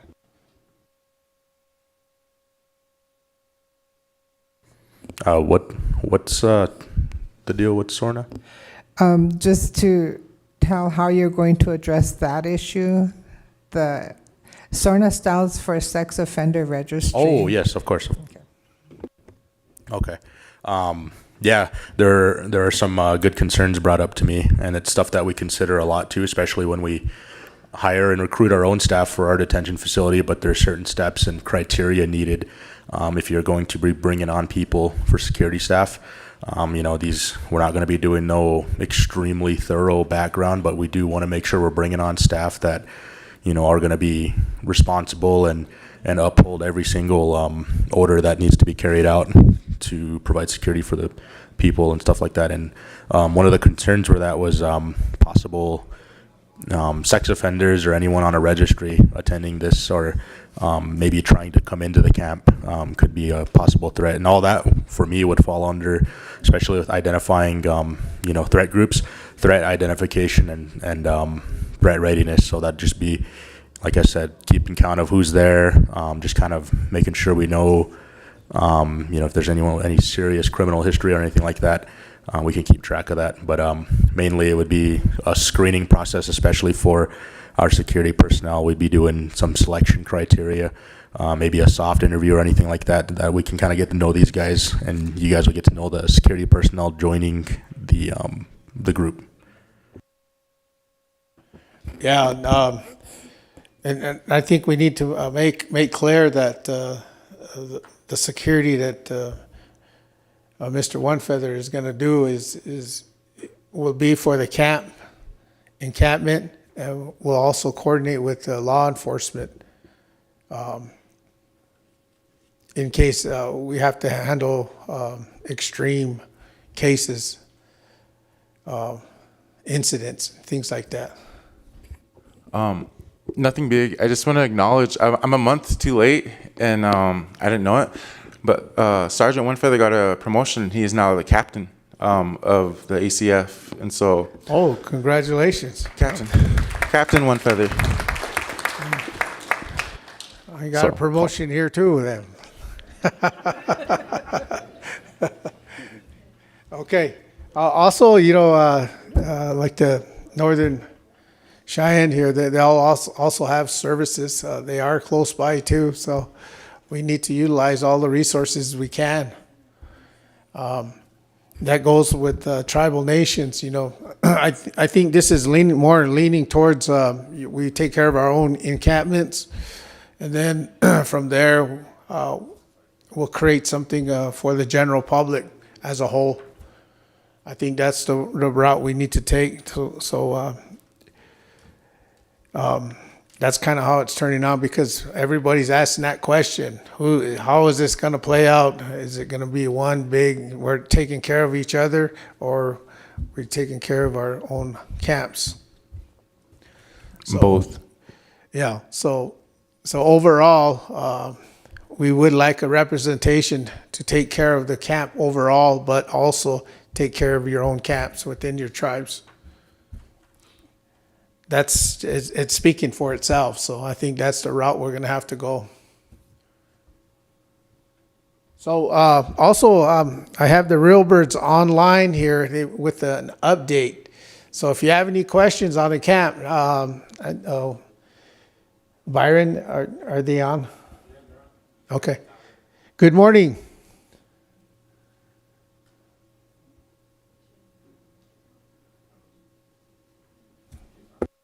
Good morning. Yes. Shodaji, it's Lucy Realbird. My big brother Jack was there yesterday in a homok. Thank you. I just wanted to welcome, like if that day, the first day at Rosebud, they wanted ceremony, and we just wanted to welcome. If they want to have ceremony, we'll do it, and we can have sweat lodges,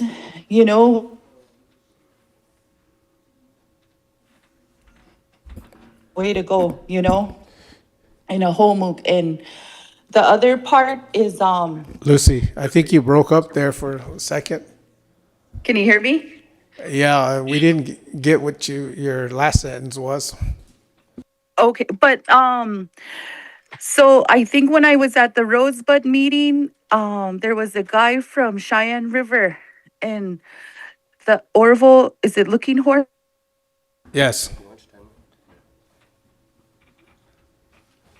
Yes. And so they camp. We have another. My grandfather Jim's allotment is on Yellow Lakins Creek, and it's 1,000 acres on the Wolf Keith Mountains, and that's where Orville stayed. And then they rode horse through Davis Creek, and then they came up through Medicine Tail Coulee by the Eagle's Nest.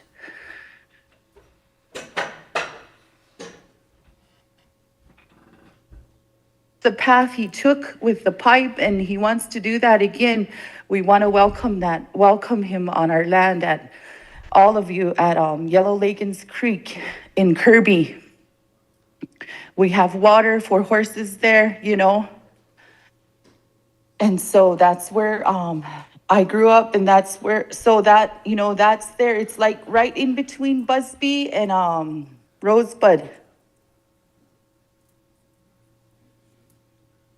Okay. But is there any other questions? Yeah, I do believe that some people had concerns of when can they start camps. But according to what was mentioned here, it's any time between now and then. Yeah. Also, I guess we need to plan out like a map of the acreage that you guys are providing, so we can start mapping where we can start staging stuff like TP poles, like our communication, our command centers and things like that. So we'll have to come up with a map, but I'd probably need to get with you guys and Because there's one, and we can have two entrances like you talked about, like where, yeah, I think you're breaking up warehouse here. right there. Yeah, Am I breaking up? yeah, you break up every now and then. So So, but we'll be able to do the main entrance like you talked about, and then we can do another secondary entrance for like emergencies you were talking about. We would be able to do that at that campsite, that area. okay. I know there was also talk about possible routes for horseback riders. Yeah. So like I said earlier, like the US government only owns like a small acreage. So, but we own that whole area. You know, so that all that Medicine Tail Coulee, it's different families. Like my family, like Broke up again. just that whole area will have access. Medicine Tail Coulee, that whole area will have access. Okay. We own the land. Okay. Any other Okay. questions, concerns we had from the audience? Go ahead. We have a question. Meyer Noman Yes. here again from Arapaho and Cheyenne tribe. I just have a question. Are we allowed to have access to the water, the rivers and stuff? To like Yes. to have fun Yes. We're right there, right on the water. on? Okay.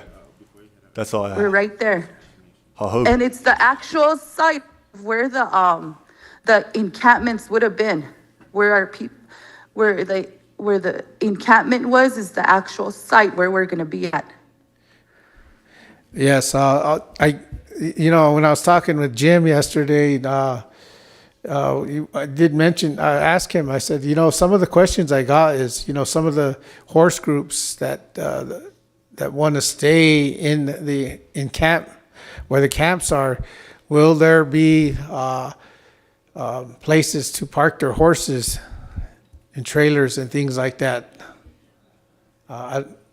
I think we got interrupted and we didn't get an answer, but But yeah, maybe that's when we can kind of look more at the,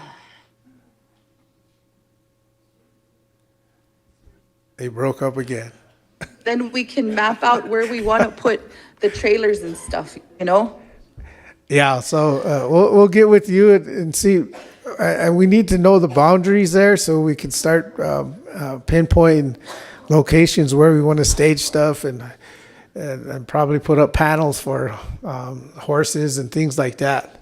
Should Yes. horse groups want to camp there? But we are advertising that this is open to the public, all the tribal nations. And I'll get a map from BIA. Teresa told me to get one and I didn't get one, but I'll work on it. Getting Yes, a map of that whole area.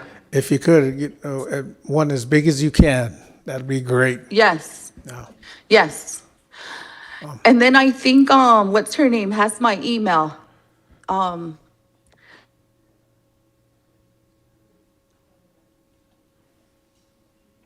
We have her email. Adams, Mrs. Adams. Yeah, Valerie. Valerie Adams. She's got my email and my phone number. Yeah. And then, like, if they're just limiting, they want only 50 riders at the monument, you know, we can have the actual charge at the actual site right there at Medicine Tail Coulee. And we can have all the riders we want, all the warriors.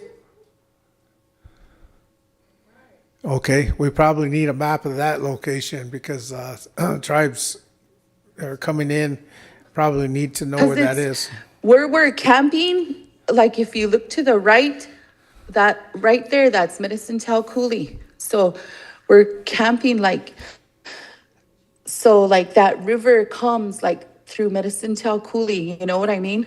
So we're right there at the actual site. We do the charge at the actual site at. Okay, we got a map pulled up. I don't know if you could see it on your end. Yeah, yep, right there, see? Can you move your Where it mouse? says Deep Coulee, do you see where it says Deep Coulee? It's like a hill. Yep, right there, see that hill? Right there, that's, okay, wait, so go to the left. All right, so. Are and stuff.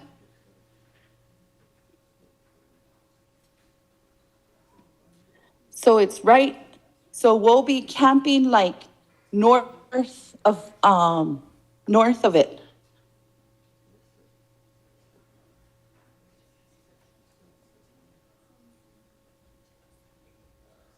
All that area.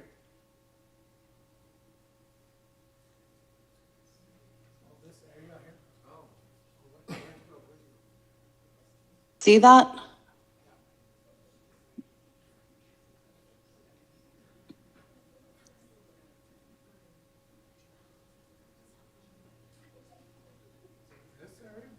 It isn't where we were at.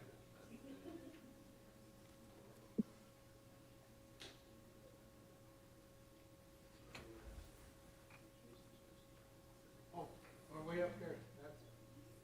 This is where I thought we were, up here. This is where they do the reenactment. So this is that frontage road.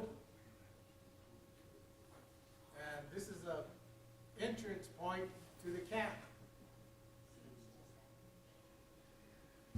So I just did that polygon just now because that's just what I remembered from being out there physically. But if I could firm it up, and then we can do paths or arrows, and we can do different polygons for different things. And I could help with that unless there's another person who's better at GIS and Google Earth. But I can compile the information if people wanted to email it to me, Adam at Northern Arapaho, or just come talk to me, and we can work on it.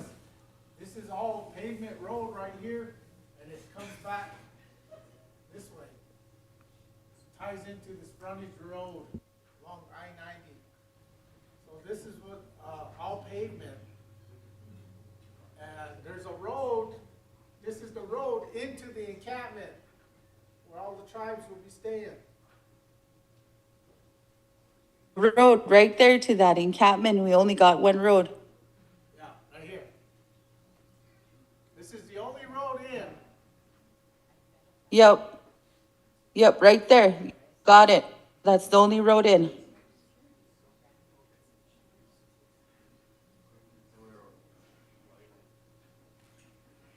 But there's another road we can do, like the emergency exit you were saying on that other.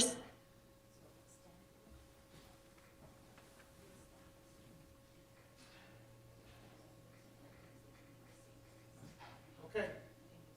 Yep, that one. That would be the emergency one. That middle one. So we'll have access to all that river. You see the river? All, the river right here, all along here. Yep, right there, that river. So when you cross that river,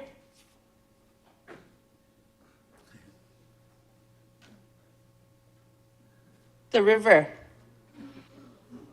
But if you go further up, kind of by the bleachers, that's where that we should have that charge. It's flat and it's going up that a hill, you know? These are the bleachers here.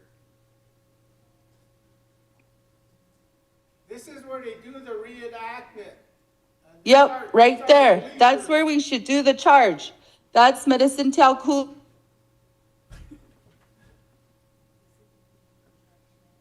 This is where, for those horse groups that are gonna ride in, they'll be riding across the river here. Yeah, they'll be coming through Yellow Lagans Creek and coming through Medicine Tail Coulee this way to the encampment. Yep, they'll be coming out here.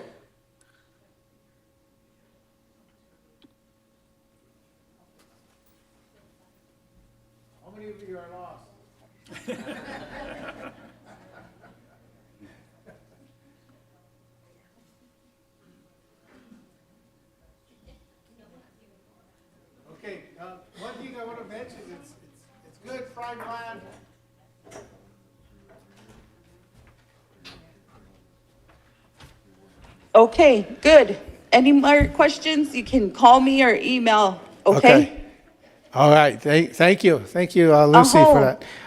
Thank you. Yeah, we'll be up, I believe, next week, but we're waiting on a confirmation from the Crow Nation. Yeah, I messaged them, they never messaged me back. I apologize too. I'm on the wrong side of politics. Yeah. But Jim's got it in. Work through Jim. Yeah. Jim, all right. Okay, Aho, thank you for all your work. Yes, thank you for that update. And she'll work on some more maps. We'll try to give a better, clear picture of how this is laid out.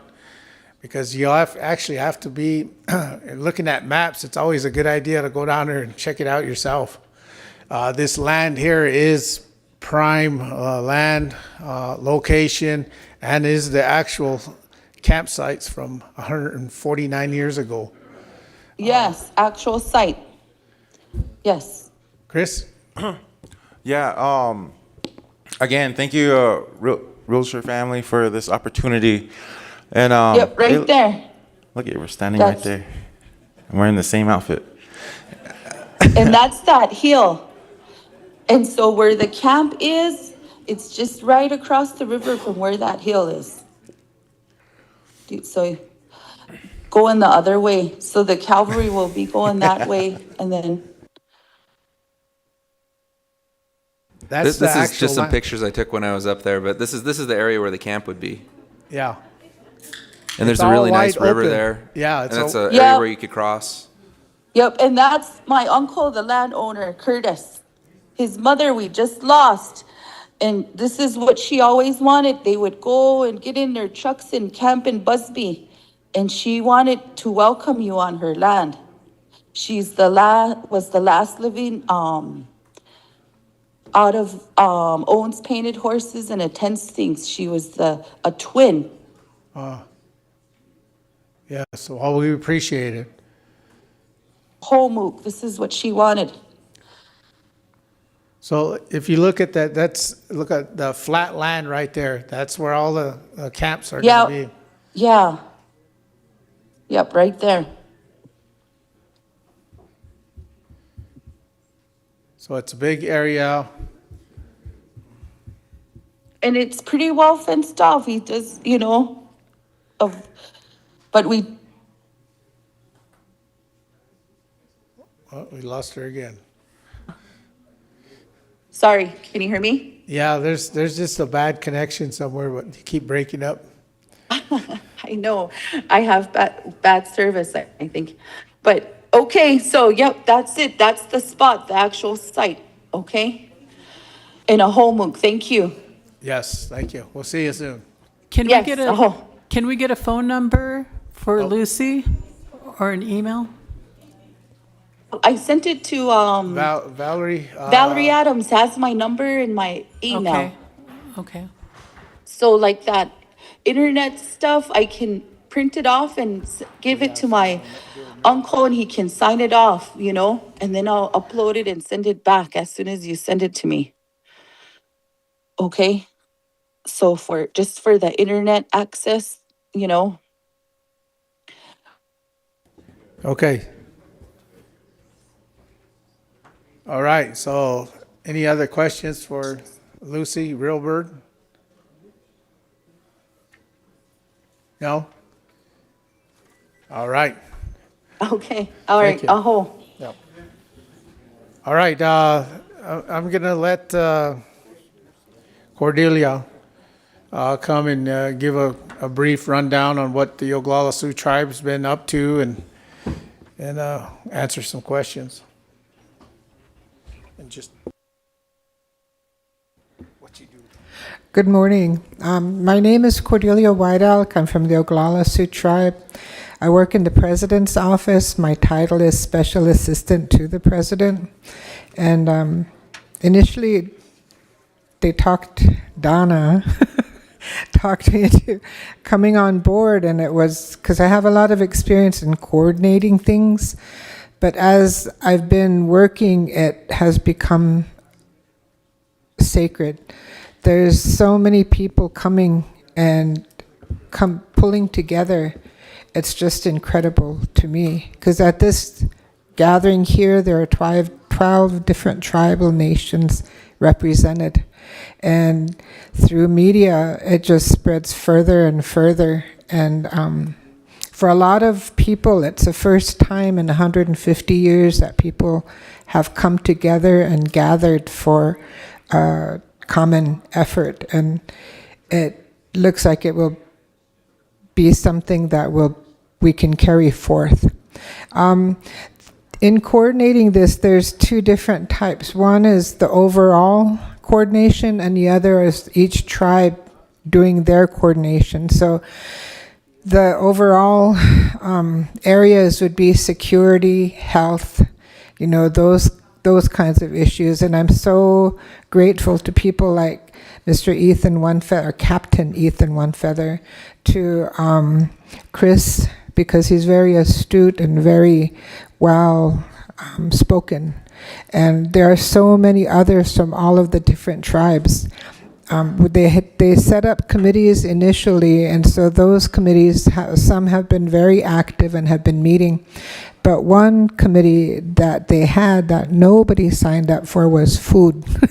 And that's the main, committee to do, but it's also the hardest. So I think we're going to have to begin to concentrate on that area. And then issues like, do we feed the whole camp? Will individual camps be responsible? Those issues will be decided. There's an area here that I wanted to give an update on, and it's the horse rides. There's two different types of horse riders. One will be on the victory, they call it the victory ride, that comes from Ashland to the battle site. The other are the ones who come to participate in the charge on the 25th. I guess previously people who came to that participated in the tribe, and then left. And now we're talking about having a victory celebration and a huge feed for everybody. So maybe those people may decide to stay. But there are 8 horse rides that will culminate in the battlefield. There's one, the Dakota 38 plus 2 will leave Minnesota on May 25th, and they're going to Orville looking horses. The Santee Sioux tribe their horse riders will be going up to Crow Creek. They'll combine and then go to Orville, and then Orville's ride. So they're all going to come, I guess, on 212, that route. Then there's another horse ride that starts in Eagle Butte, another horse ride that begins in Bridger. And then there's in our tribe, there are 2 people, Wendell Yellowbull and Shorty Brewer, and they've been coordinating this victory ride for years. They started out with people who are no longer with us, but were very important to us, like Wilmer Mesteth, Chubb Thunderhawk, or Francis Thunderhawk, different people. And so it's really important. The riders are mainly youth. And so we're trying to get them involved, keep them involved. So that's the victory ride, and they're the ones who've been coordinating this information and bringing it to me, and I really appreciate them. And then the final ride will come down from Canada. They're discussing how they're going to be coordinating that effort. So there'll be 8 rides that will culminate at the battlefield. And those are just the victory ride, or the ride that they meet on the 20th. They all pull in on the 20th to Ashland. Then on the 21st, they ride from Ashland to Lame Deer. On the 22nd, they go from Lame Deer to Busby. On the 23rd, they go Busby, and they end up at the battlefield site. Their 24th is a day of rest, and then on the 25th, they have the charge.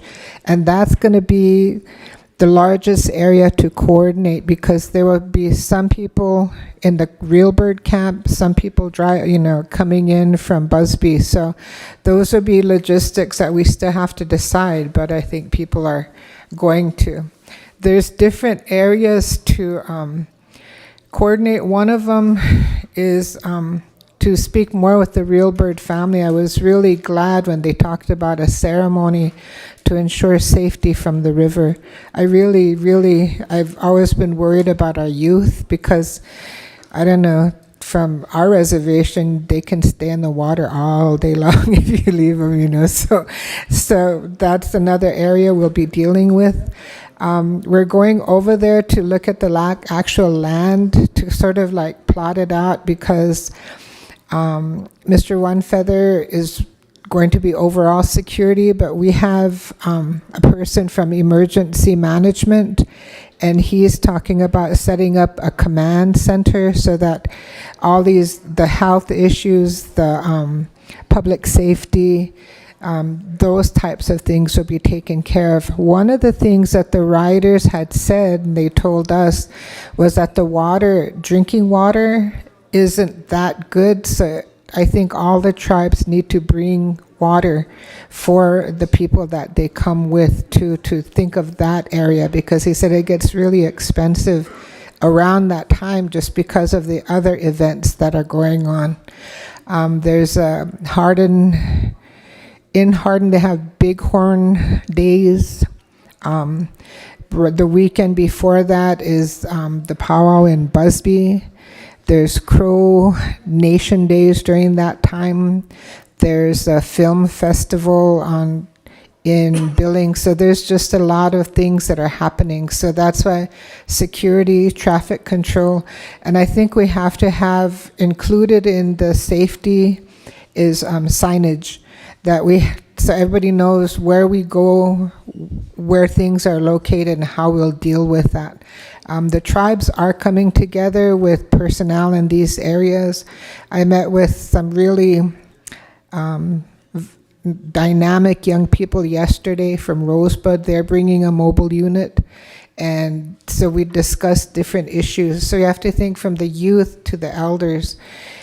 Our tribe has a youth camp, and I'm so glad for Dana Brave Eagle for coordinating that. So they also have a different site where they'll be, and she said it would be open to other youth if they wanted to go there. Trina is on the Events and Activities Committee, so she and the other ones are going to be pulling together the master calendar. I guess maybe she can work with Val more in that area so that we know what are overall camp events and where, and then what are maybe individual camp events and where, because the youth camp on the 24th are going to be doing activities, and so I'm not exactly sure what they're doing, but Dana Brave Eagle, again, is the coordinator of that. And then for the elderly, we have to, and I was really glad, mobility issues, and just overall, I'm really impressed with the caliber of people and their planning, because they're thinking of all these different areas, and we will address those. So we're looking at obtaining teepee covers or canvas for a lodge. We have to talk about the bundles that will be coming, how we take care of that, how we utilize our veterans, our Tokala societies, the volunteers who want to help. So my number is 605-407-7173. My email address is cordelia@oglala.org. So cordelia@oglala.org. So if you have any questions, feel free to contact me either way, and I'll either direct you to the people who can help you, or we'll try and decide those issues ourselves. In our tribe, we have to work with our horse owners. One of the things that they have to make sure and have are the Coggins tests, the health inspection, and the brand inspection. So that's because we're crossing state lines. So anybody who's doing that has to be aware of that portion of it. So for now, that's all I can think of. There's like a million things. I'm just listening to everybody, and so glad you're here, and so glad you're all willing to help. Thank you.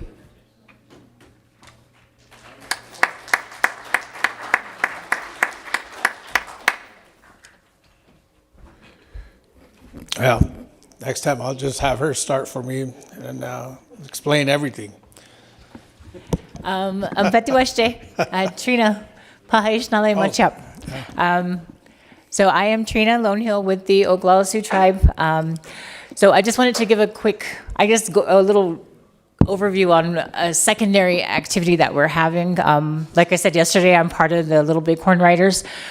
We begin our journey on June 20th in Ashland, Montana, and we end on the 25th on Victory Day, and that's when we do the big charge up there next to, adjacent to the National Parks property right there.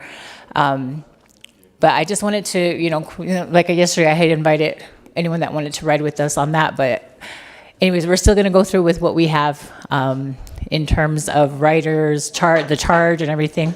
So I've just kind of, just reaching out to our leadership, our Shorty Brewer, Wendell Yellowbull, some of the younger ones, Tyler Yellowboy, we've all been texting and going back and forth here. So, but we are continuing our schedule, June 20th, Ashland, Montana, 21st in Lame Deer, 22nd in Busby, or near Busby at Rosita Soup's place, and we're there for the duration. We're usually there for 3 days. But I just, we're meeting up. Cheyenne River Riders are meeting up with us. At one point, I know Arvel said that his group was going to meet up with us as well and join the path. So there's, if anyone's wanting to join, you're welcome to. And right now, we're on the 24th is usually our rest day, and that's when we have our victory dance. The night before, we have a bonfire, and we do our acoustics. And so it's always been a tradition for our group to do our acoustics the night before. Even when we camped in Curl way back, Gerard Baker used to come to our encampment there right along the river and participate with us. He would dance, they would make acoustics. It was funny because we had a bonfire going, and this tall gentleman was there, and his hair was out. And we're like, who is that? And when he turned, it was Gerard. He was dancing, and he was partaking with our people. So, I was like, wow, that's really a really cool thing to have the national parks, or one of their workers or the superintendent there. And so, I have a lot of good memories on this ride. Like I said, we've been there forever. We've been going 30 plus years on this particular ride. So, I'm very fond of, I have all these fond memories, and it's just the people, the relatives that we've made. I want to acknowledge our Ohitikawi, our Jenny Parker. She's our, she was our adopted grandmother, and still honor her and her family to this day. They took us in as writers, and it just grew from there. So I just want to acknowledge that Parker family there. But any writers want to join up, you're welcome to join us. We're there from the 20th through the 25th. And then I think a group will kind of stay on to the big encampment. So, and then in terms of activities and things for our group, we're still meeting. I reached out because our membership is everywhere. Mr. Weston, Isaac Weston, and I have been texting. He lives in Minneapolis, or he's in the Minneapolis-St. Paul area. And so for him, he was giving me numbers of the Council Lodge polls, how much we're going to need. He's like, you need over 200, at least, 200 polls just for the size of the Council Lodge that they're asking for. And so I kind of wanted to reach out to the Northern Cheyenne people, because I know they had kind of suggested a treaty meeting or a meeting of our leadership, our traditional leadership in that manner. So I kind of want to, see what the plans are for that, because, we do have our treaty council still. We do have active treaty council members, elders, and it would be nice to come together that way and have, the Mahpiato come with their leadership, their traditional leadership, and just continue our allies, that allyship that we have. So I just wanted to give that. And All right, there you go on that Council Lodge. Trina, maybe you can get with Rosebud and coordinate that so we can start planning on getting poles for that lodge. And how big are we going to make it? Those were some of the questions that were talked about. Other tribal nations that want to get involved. I guess, Russell, will you be the point of contact on that side, or with the Council Lodge? Just to remind our tribal leaders, I think we're having a meeting on Wakpashkita. And if you remember, we had those 7 big teepees there at Wakpashkita. And so you may want to discuss among yourselves if we can utilize the canvas off those. And that way we can add those to our council lodge. But it'll take, I don't know, depending on what the size is, probably about 20, 30 coverings. And I know we're gonna look for canvas, and I think you guys are gonna be looking for canvas just for covering purposes. So we are coordinating that, so we're game. I don't have a phone number. Chris advertises the 150th anniversary, and he puts his name out there, but he uses my number. So I get all the phone calls, but my cell number is area code 605-441-9884. And or if not, you can contact me at the Rosebud Sioux Tribal President's Office, which is area code 605-747-2381. And if you can't find me, you can find Lou at the same number. Okay. All right. Go ahead, Chris. And then on top of the lodge as well, I think, would it be appropriate if we could pull up maps and kind of have like a rough idea on how we're going to camp, so that when we do go back to Rosebud and have these planning meetings with the other nations on the Zooms, that we'll be able to start putting at least where we intend to put stuff down. And so it'll make it easier where we can put this council lodge. I think I feel like, I don't want to speak for anyone else, but I kind of personally feel like we're kind of at that spot now when it comes to the planning. So I'm just curious if that's something that we can start doing, is just get a rough layout on where we want to camp as nations, how we want to camp, so that we can start putting pins on the map, so that we can start orchestrating that. Yeah. We're about in that stage also, like you mentioned, that you should probably start going out there and marking your spots. Okay, so then with that, I think would it be appropriate if we can start lining those out actually today, and then that way we'll have an idea.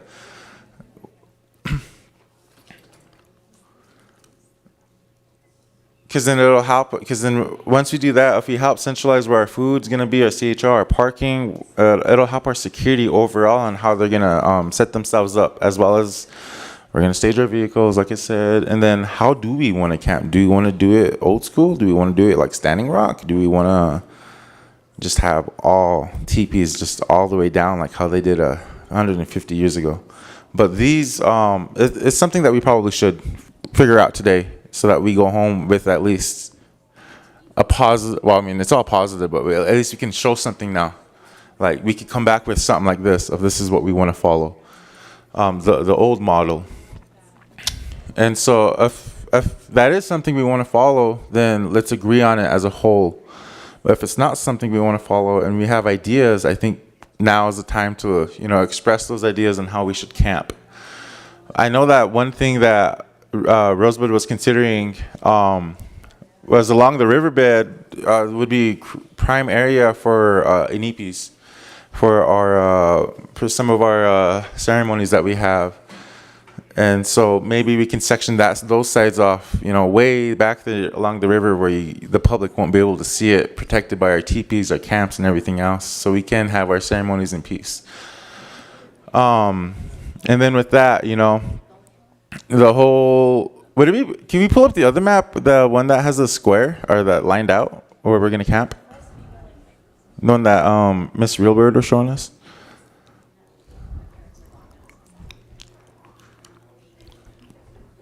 Well, kind of the same general area where this drawn out square is. And so if we What our intentions are, if you could zoom in a little bit, I believe that what Rosebud's intentions were to do, and for all of us, for our staging, is to have it kind of centralized so our security isn't spread out. And how we did that was, oh hey, I know these people. So how we did that was, there's a house. Oh, here we go. So how we did that is, there's this house right here. And I believe that this goes up on a hill, but it's still all open. And so we figured that this would be a perfect area to stage vehicles, stage our equipment. And it'll be the first kind of like layer of, I guess, visual protection for what we have for our people in the way back. And then in the general area right here, we kind of wanted to, kind of more up here, we kind of figured that below the hill will be the camping area all the way across. And so we were more so curious on what's Ogallala, where do you guys want to camp? Look at the map, and where do you guys want to camp? I think we can talk about those things now. It's all open, it's all inclusive, and you know, we're like Tetris. We'll make it fit.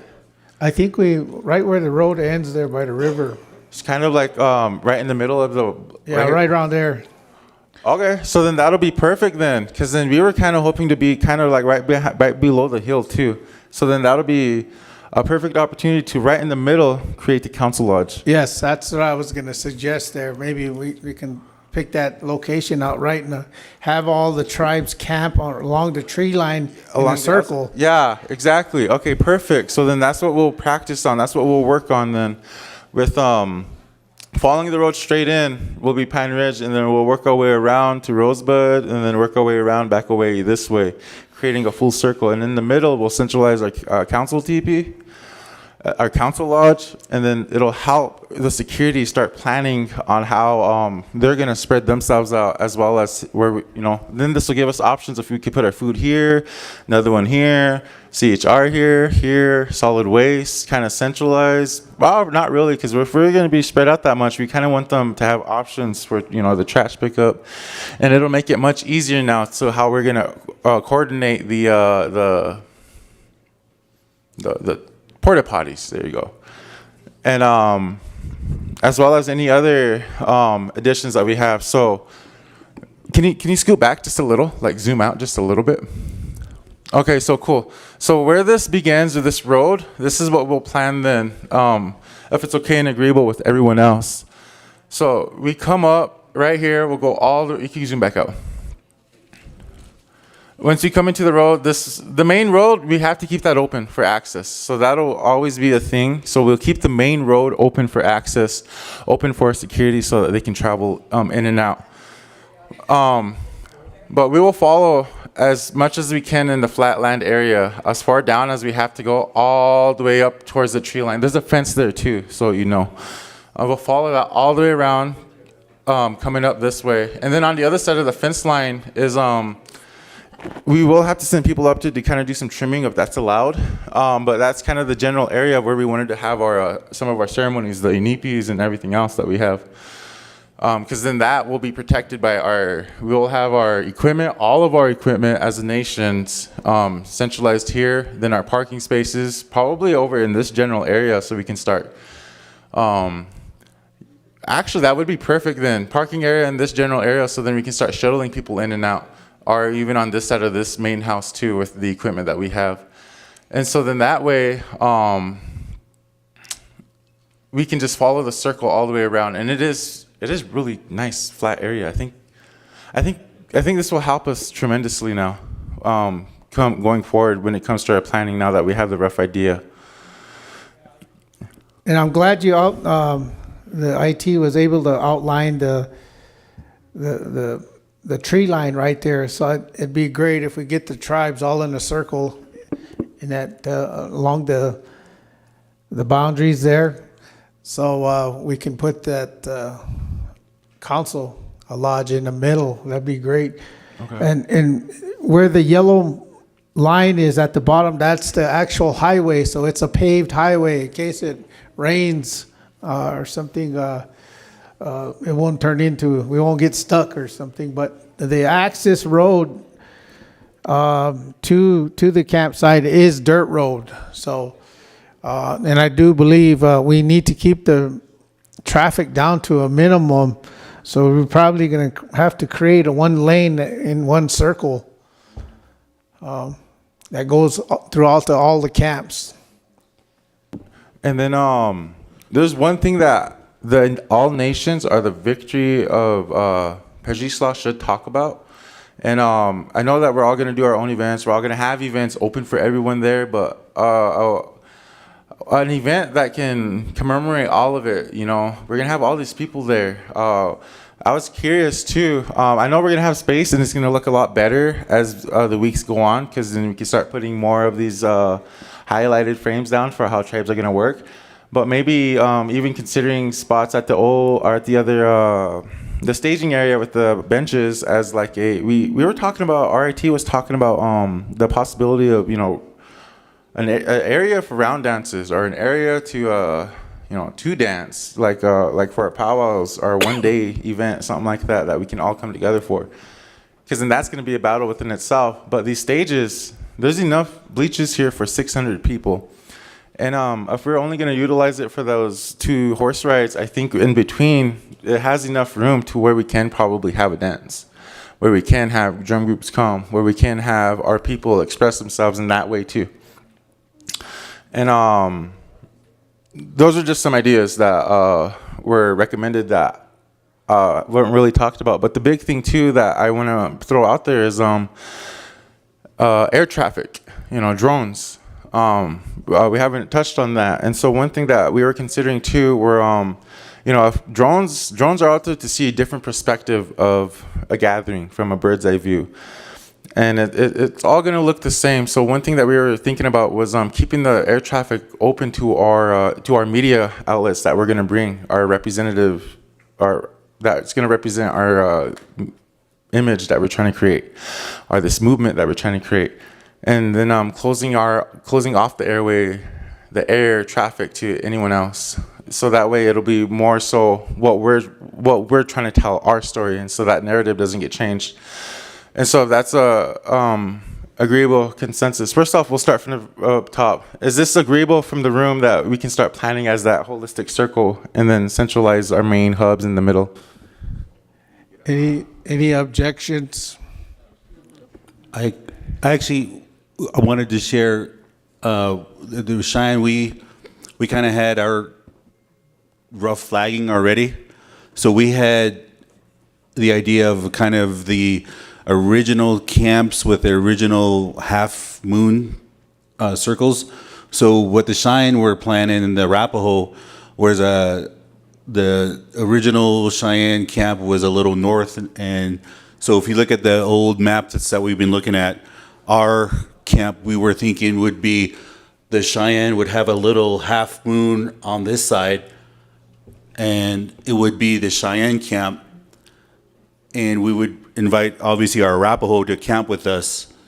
And so that was our plan. And what we did with our solid waste department and our porta potty company, we said that we would prioritize our camp for our porta potties, but there's enough to be spread out for the other tribes as well. And kind of like what you said later, as having a central spot for the porta potties either down here or there. But we didn't know if, you know, you wanted your own separate camp for the Ogalalas, for the Rosebuds, for the, you know, different Sioux. So we didn't know if it was going to be one big circle or kind of the old, you know, separate camps that were historically there before. So what the Cheyennes planned was a half moon and combining that with the Arapaho, and then kind of, you know, figuring out if the Sioux and their different tribes would have their own separate camps. But that would be historically accurate to what the camps were 150 years ago. But if you're looking for one big circle, I think that's doable as well. But that was our plan, to work with just our historically, you know, half moon on the north side. And did have the ability to bring, solid waste containers, those big containers, 1 or 2 for everybody, meaning that the Cheyenne would say, not this, the solid waste would be available for everybody to dump and use, and we could just put one on the north or south, and then we would have, we have 80 porta potties for our company, and we would prioritize them, we would spread them out, throughout the camps, depending on if there is a Rosebud, if there's Oglala, if there's Lower Brule, and depending how big your camps were and what your need was, we would assume, that you would need some, but we didn't want, one central spot for the porta potties and where everybody had to walk to them. We wanted to see if, we could spread them out. But we did have a couple spots for the solid waste to be put there as well. But that was our plan, that was our thinking. Well, I'm glad you're thinking like that, to spread them out in one big circle. Can I have a suggestion? Sure. Shut up. Is it on? Okay. So I've have some experience doing big event planning. Like we did the Yellowstone big camp there, and I was thinking it would be amazing to hold to our traditional way of those half moon shapes. That being said, I also realize that there are logistical things, and I think Mr. One Feather actually needs to weigh in on, because although I would love to see a traditional camp the way we would, and then I love the idea of having like our own tribes kind of take care of our own peoples, just to make it easier on like having our own porta potty and making sure people are fed and safe and all that. But I'm wondering about if Mr. Pat, map guy, would help us just plot out, like just literally let's plot out what that camp would look like and then make options. So like what would it look like with the half moon, the different tribe, and then the bands? We need to know, who's coming and how many, because that's going to be the difference, is the numbers, is what's going to make the difference on where we can actually be. And so I think we need to get numbers on how much each camp's going to be. And yeah, how many people can fit, in a space, right? That's just logistical. And so I think, working with Pat to make some options about what that would look like, and just like, let's see what it looks like, plotting it out. And then if that doesn't work, then let's take a look at how Standing Rock did it, which was basically like everybody's, all together. And so I think, just laying out the options and then looking at it more from a safety standpoint and environmental protection standpoint. That's kind of what I think we could do, and then make that decision. But that would need to happen quickly, guys. I like that idea, Francesca, and I think, when we had this discussion back in, December and October, that was our original plan, was to each tribe have their own half circle.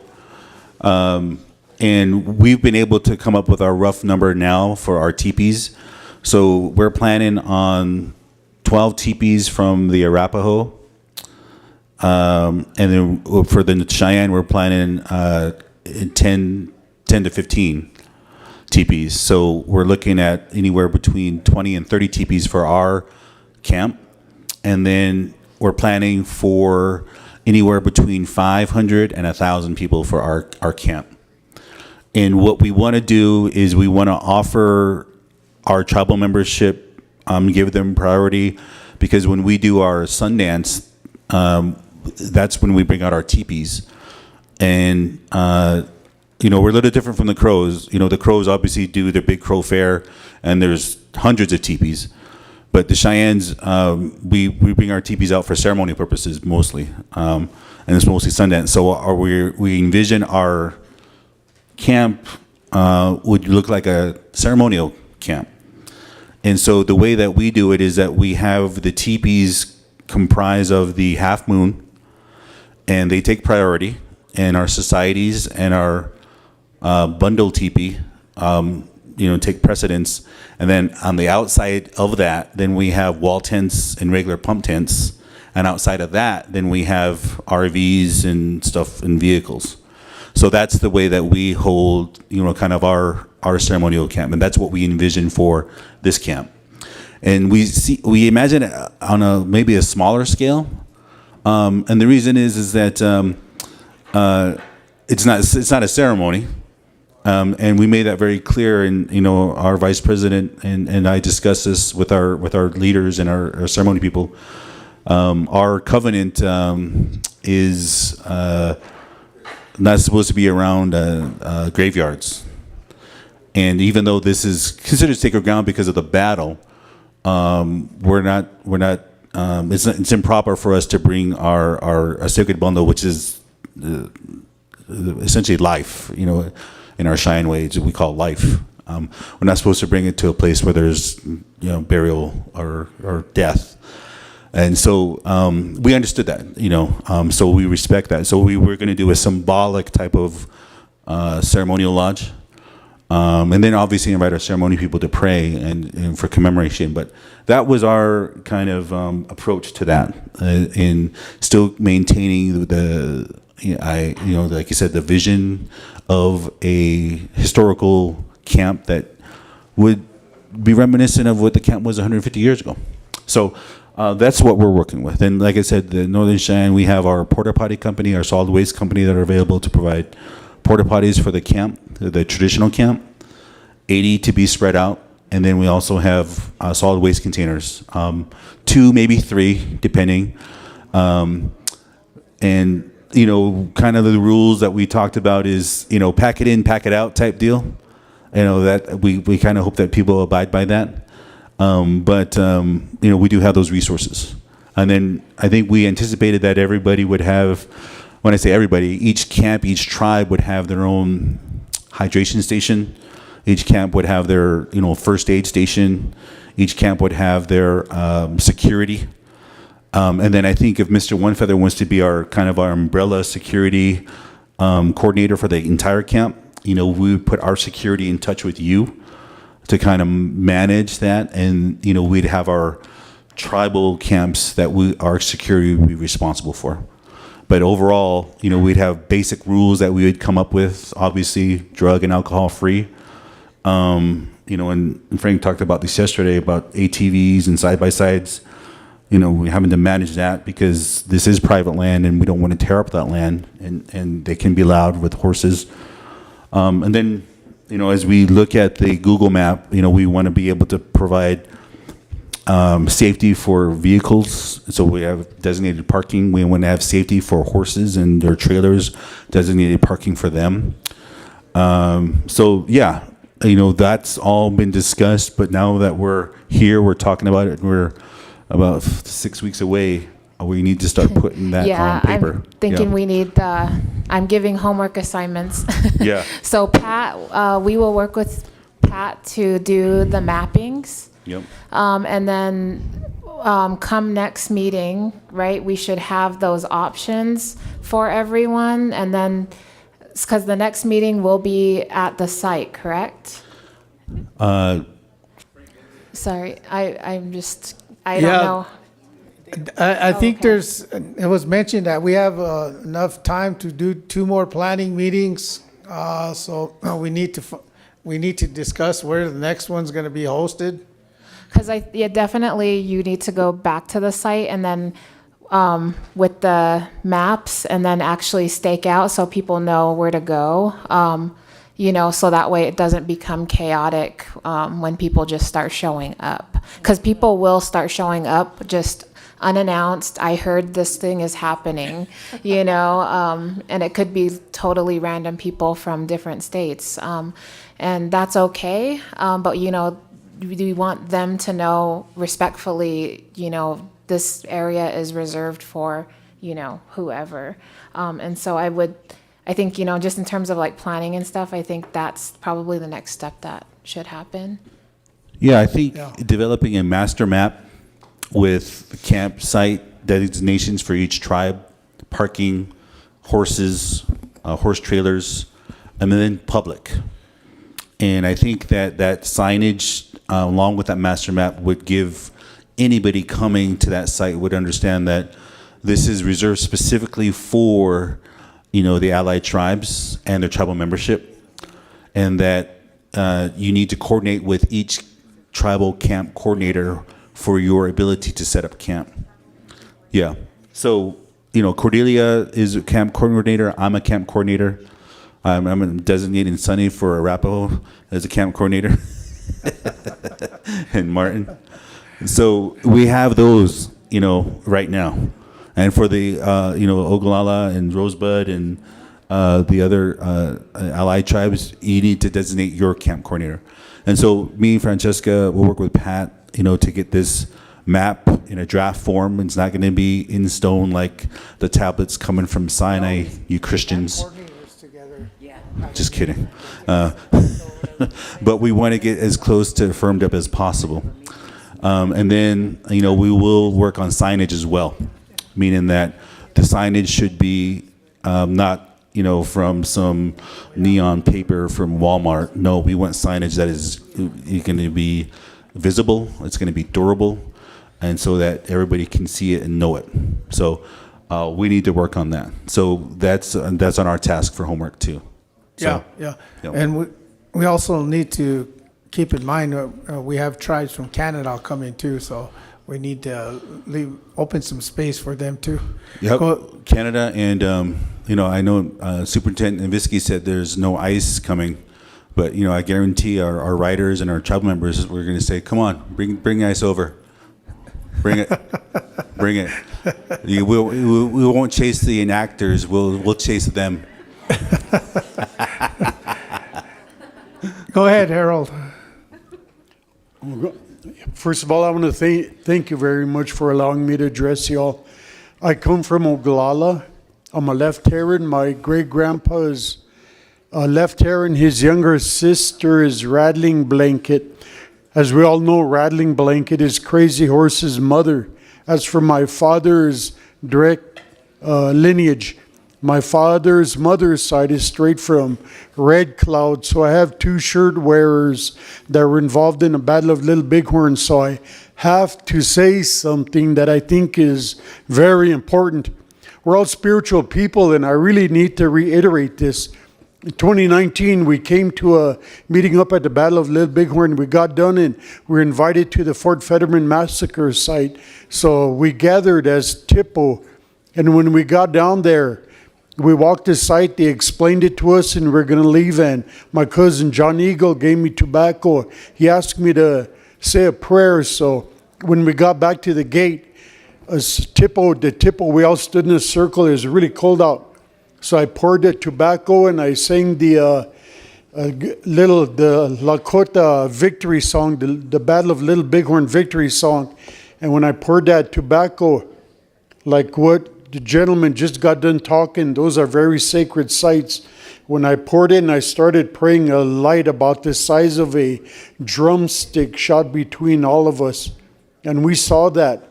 And he's right, that is very sacred. So there's got to be some discussion about how the medicine people come together and do a blessing for probably before each campsite, so we don't encroach upon the spiritual connection and violate any spiritual protocol or bring bad illness toward our people during that event for protection. And I think that's very important.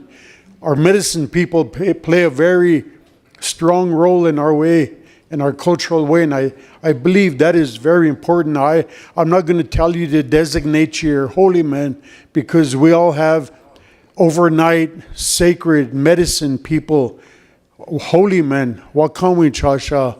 We got hundreds of them on Pine Ridge, but who's legitimate, We know back home who we have that are holy men. Dick Moosecamp is my cousin. I'm the headman. I'm the Tacha. I'm the chief, if you want to call me. From my Teoshpai, my traditional community on Pine Ridge in the Wambly area. Dick Mooscamp's my cousin, Jim Redwillow, Stephen Ernest Red Elk, Curtis Milk. Those are my relatives. And they made me a chief, a Tachna, back in 1990. So I do bring voice with purpose, meaning, and legitimacy. But so my message would be to consider having your medicine people do a blessing of some type prior to all the camps coming together, like the gentleman just mentioned. Those are very sacred sites. And what happened at the Fetterman massacre site during that 2019 meeting was real, and we all witnessed that. We saw that. So it's something to think about. And I know it's our medicine people, when we talk about them, those are very special, very sacred, but there's got to be a role in it somewhere where they are considered to help bring blessing for that event. And I have a lot more other things to say, but I'll just leave it at that. But as a headman from the Oglala and being a believer in what's happening here, my stepfather, Enos Porbear, was part of the older version of the memorial site, him and Senator Campbell. Senator Nighthorse Campbell, and they helped create that design interpretation. So I'm a part of it in many ways, but I'm here today just as I'm here in a domestic capacity to support my president. So I briefly wanted to pass it on for thinking purposes, and I've been in communication with some of the people up in Canada about what they're going to be doing coming down from Standing Buffalo. So I thought I'd mention that briefly. Pilamayo, thank you. Yeah, thank you, Harold. And that's also a good reminder that you need all the tribal nations to reach out to your THPOs and your fifth members and those who handle your cultural side, to reach out to the traditional side of your government and making those connections.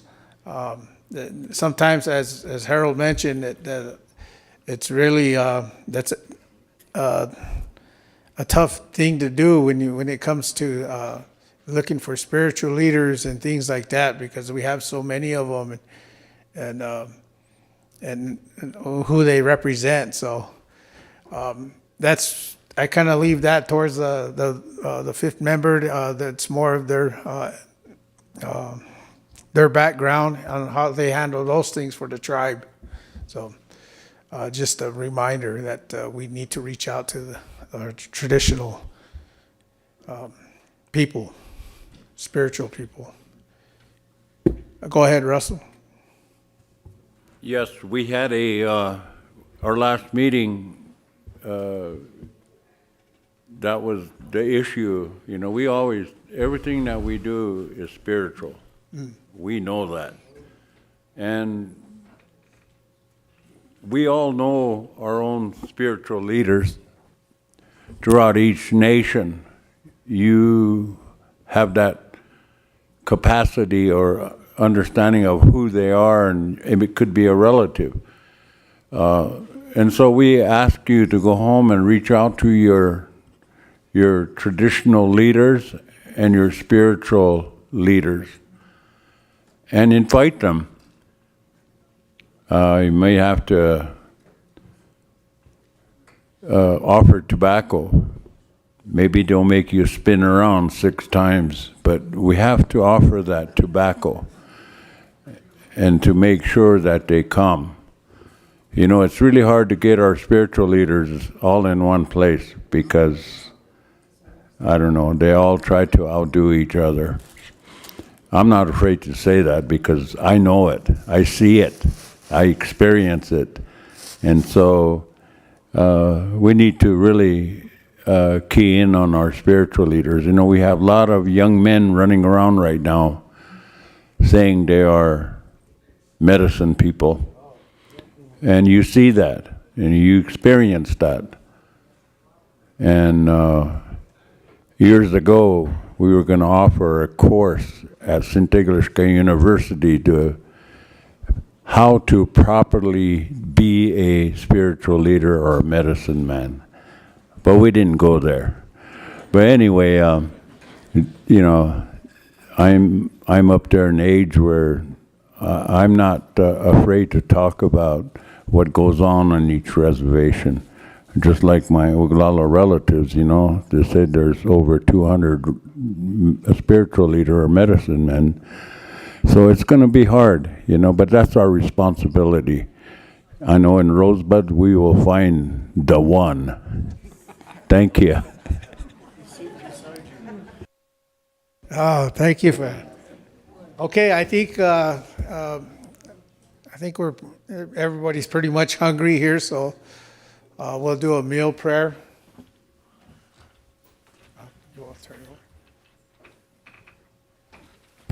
I'd like to call on Allison Sage to do our prayer for lunch.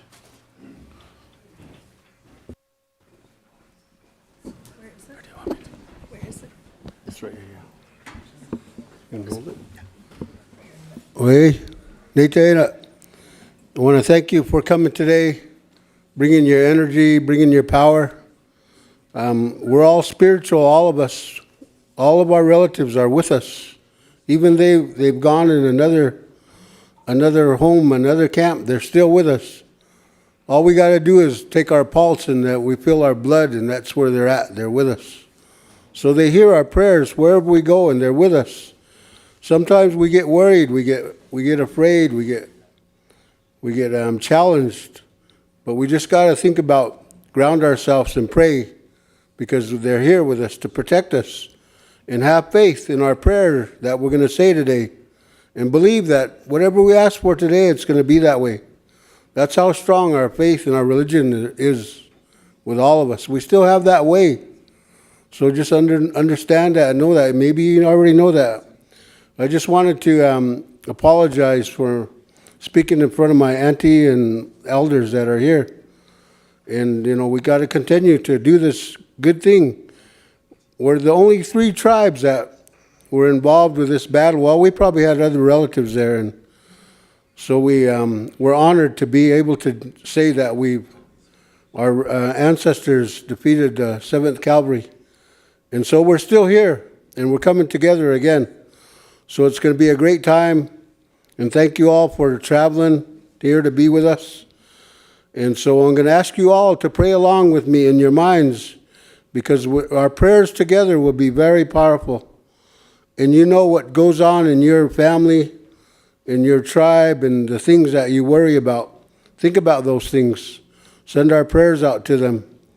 And for all your ride back home, that you'll be safe. And like, you know, we talk about our relatives, that pavement is part of our relatives, those rocks. They're part of our relations that are laid on the ground that we drive over. So they're part of our family also. So just wanted to say that. So pray along with me. Wahi bata, pity us today. Bless each and every one of us in this circle. Be with us. Give us strength. Give us guidance. Give us courage, so we can continue on our journey of health. Protect us in our everyday lives, our travels, and wherever we go, that this event, that we'll be safe. You know, we have others that might be trying to hurt us or harm us, but bless our spirits so we'll have that protection at this time, and that we can come together as people and show our strength, our enormous strength, and bless our horses that are going to be carrying us, that they'll give us that healing, that energy, the goodness, the good wellness that they provide for us. And bless our children that are coming, that they'll be safe and protected. Pity the ones that are less fortunate, that have no food today, that somehow, some way, they'll get some way to eat. Bless the ones with no water, no home, and our relatives that are caught up in illnesses such as alcohol and drugs and other diseases, that they can be well and happy. And bless us food so it'll give us energy so we can continue on with our everyday lives. And I ask that the road will be safe for all of us to travel back home, and we can meet again. Wahi, aho. I asked my niece she's one of our warriors. Our veterans are our warriors, and they're very powerful. They're one of our higher ups in our tribes, one of our leaders. And so I asked her to help us today to go offer the spirit plate to our relatives outside. Why? Oh.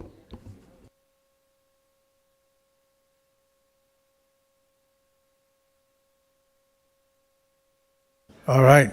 Just wanted to say, last night in Neepy, that was a good experience going into Sweat Lodge with other tribal nations. I thought that was pretty powerful to sit amongst our allies and pray with them. I encourage you to keep doing that every time. And I also mentioned that every time the Great Plains tribal chairmen meet, we try to have a sweat lodge before the meetings to just remind us to come together in a good way and share prayers together. So, Wopila to the Arapaho and Shoshone tribes. So at this time, we're going to break for lunch, and then we'll continue on and wrap up here. So, elders first, I believe.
Yeah, we'll resume at 1:30 around there, and then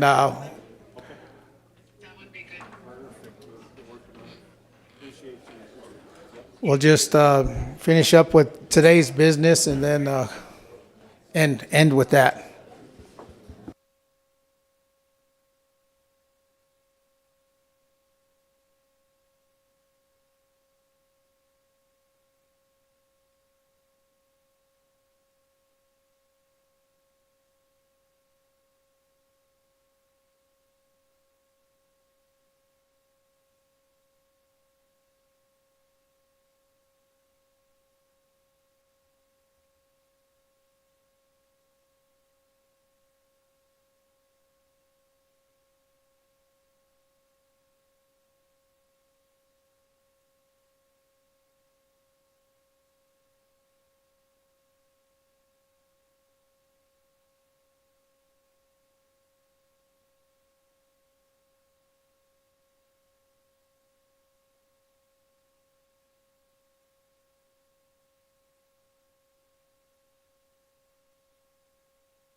Hey, Martin, Nahich.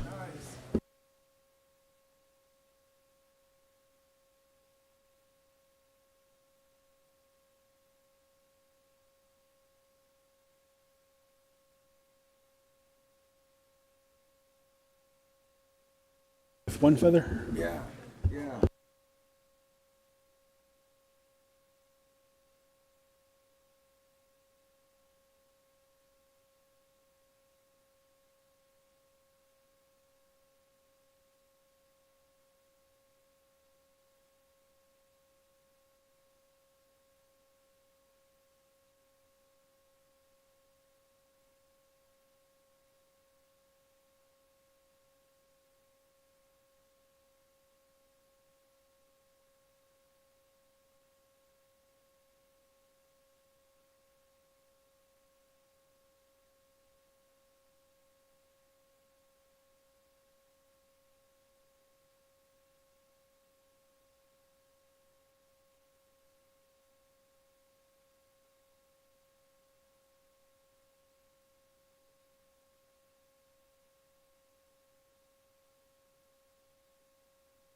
Okay, while we're eating here, we have a guest here who wants to address the crowd here. So while we're eating, I'm going to let her speak and introduce herself while you're eating. It's on. Okay.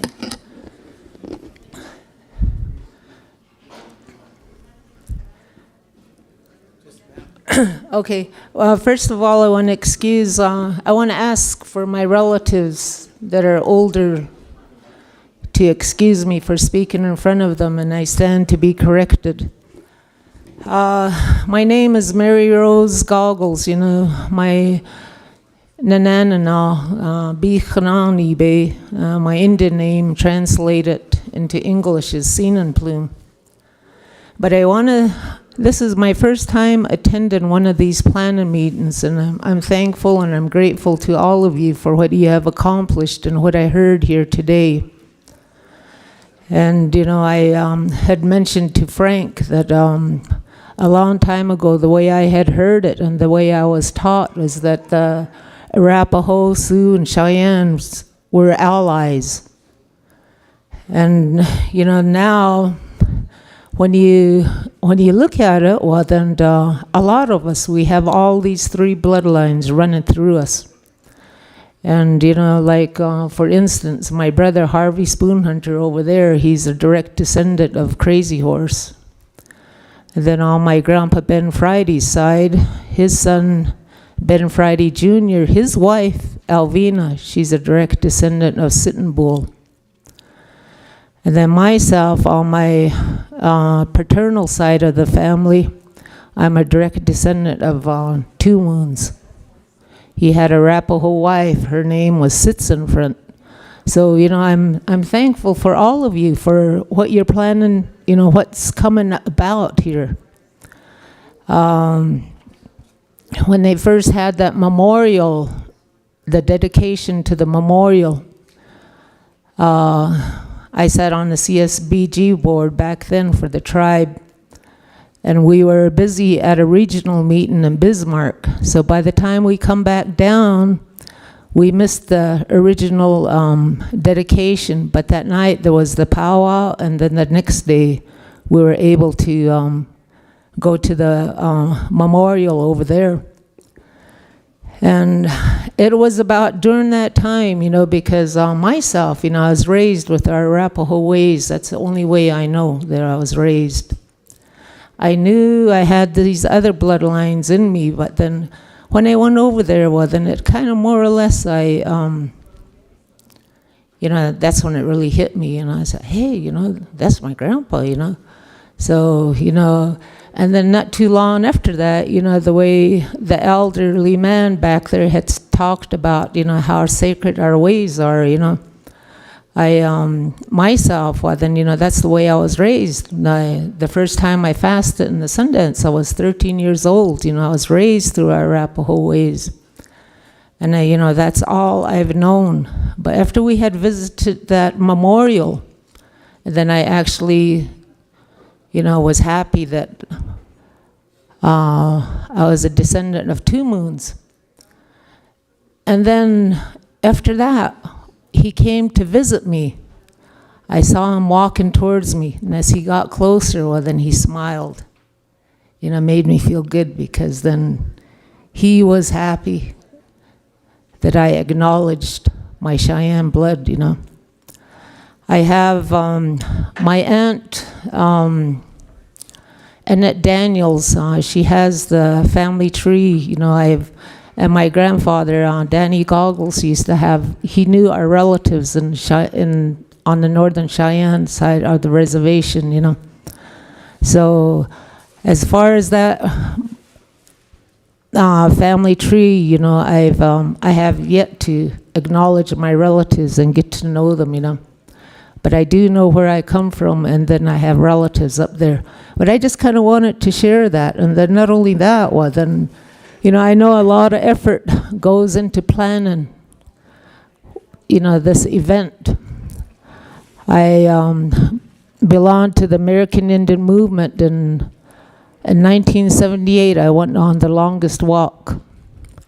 And then Clyde Belcourt and Vernon Belcourt, they taught me how to do the PR side of the work. And then Frank knows him. They teamed me up with Joe Lafferty, so then we had to go out and do the PR work. But before that, when I joined at the Utah and Nevada state line, well then I was on the spiritual part of it. That's when every morning they had pipe ceremony, and they would have sweats in the evenings. And then, one part about that I really cherish and I remember is that when we were in Colorado, before we got to Pueblo, that morning during the pipe ceremony, Mitch Walking Out was seen in the morning. And then just the way it was out in the opening over there, well, then it was beautiful, the sounds, the way it echoed in the mountains.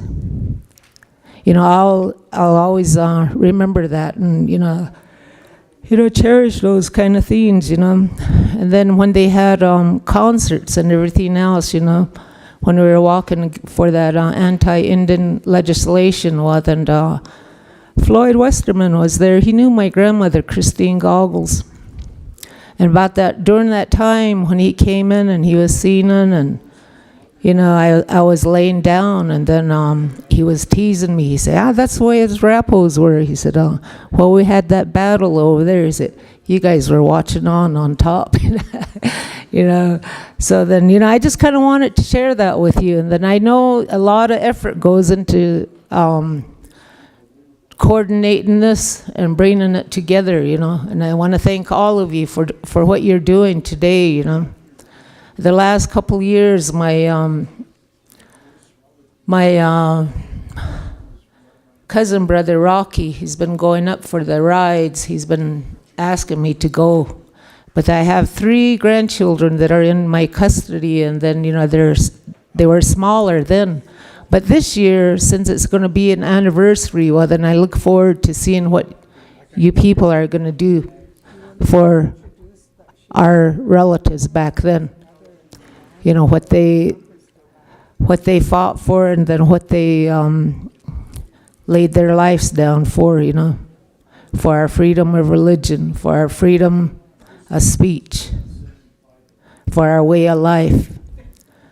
And I'm thankful that the majority of our people now, we still have our ceremonies, I know that was a big turn for my lifetime, I'm glad Lucy's opening up her land, because then, the way some of our people were bickering, Wild Crows were the scouts for Custer, that type of thing. Then, I've come across it too, where people will say something because I'm a veteran, I was in the Signal Corps. But then, the way we live in this multicultural world now, in order for us to get along, well then, the way I see it for us veterans, we had to open up our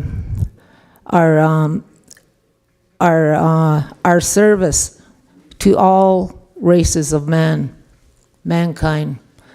So then, that's the way I stand firm in, and that's the way our people look up to veterans, because then for here, Turtle Island, well, then we serve and we protect the people that are here.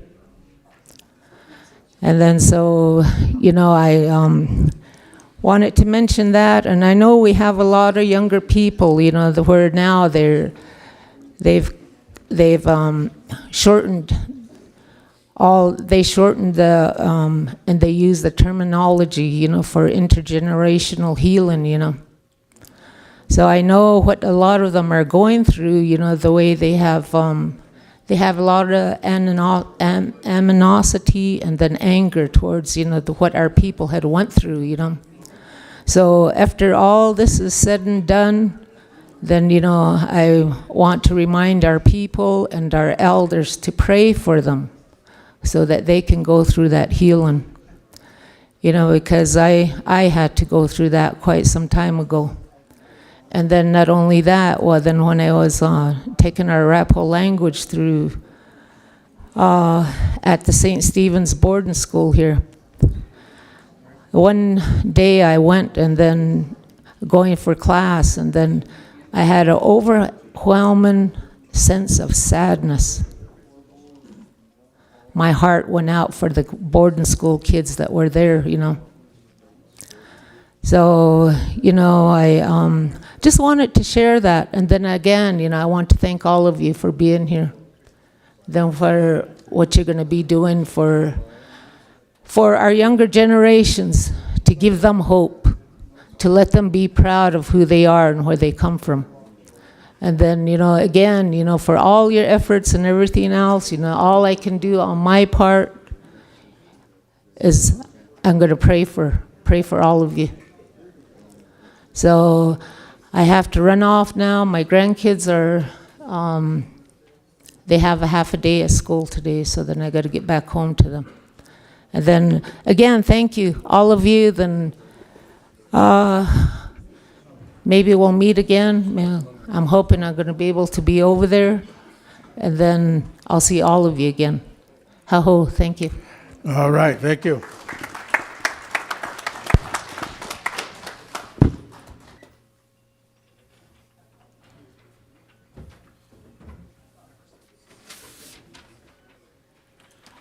Also, I was just informed we have a lady here, Chinoa MacArthur. Chinoa MacArthur. Man, I've been butchering names all the past 2 days now. If you can raise your hand and give us a wave, and or introduce yourself. She is from Saskatchewan, southeast. Welcome. If you want to say a few words, you are more than welcome. Thank you. Ambawashte, Wishnokia Wia Magyarbi. My spirit name is Wise Woman. My English name is Chinoa MacArthur. I do come from southeast Saskatchewan, but my ancestral lines go down to Turtle Mountain and Cypress Hills. I just want to quickly introduce myself. I know I have some relatives here, the Wadidakas from Wapayton. But I just want to let you know that for our First Nation in the Southeast, we're going to be bringing about 50 to 60 band members. We're going to be chartering some buses and coming down. We'll be bringing about 2 teepees. And we're going to have some riders that are going to be joining Arvo Looking Horse down in Bear Butte for the 21st. That's the World Day of Prayer. Yeah, so I just wanted to just say hello and thank you for allowing me to speak. Yes, thank you. Thank you for coming.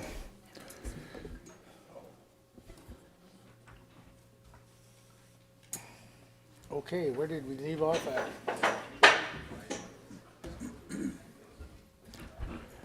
Go ahead, Russell. Thank you. Iha wopila trankong kenichapelo. I'm gonna play the true Sicharu way, and I'm gonna eat and run.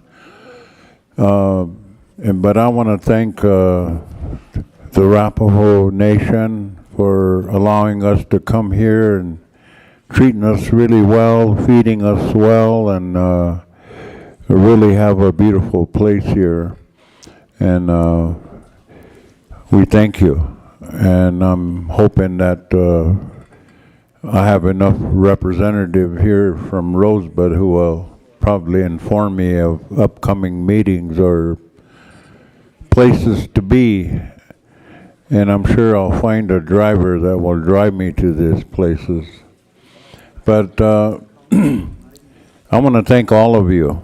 You know, we've been involved in this from the beginning of the meetings, and it's really turning out to be a good event that we're looking forward to.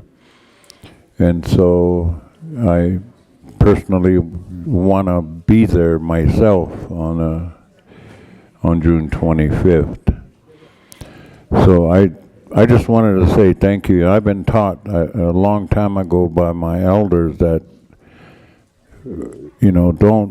don't eat and run. You got to say something at least. So this is my way of excusing myself and my driver, my son-in-law, and my grandson. So with that, Frank, keep me updated. I know you have some workers that really up to standard in my eyes, so they'll notify me too in case you forget. So with that, thank you. And we are going to have a prayer on Preshla on the 20th and 21st. And that's the land that we purchased right in the center of the Black Hills. And so I know people are praying from their different areas, but that's where we will be at on those 2 days to do our prayer. So I just wanted to share that with you. Hokahe, pilamaya pelo. Wopila. I think we're pretty much done, unless we figured out. I think the only thing we should probably discuss is that where we're going to have the next planning meeting. I know my staff has been reaching out to Standing Rock right now, but we have no luck. So I guess that's to be determined, I guess. Also, Northern Cheyenne wants to host the last planning meeting, so we can actually do a site visit. So I think we have enough room for 2 more meetings, and we'll end with the Northern Cheyenne hosting in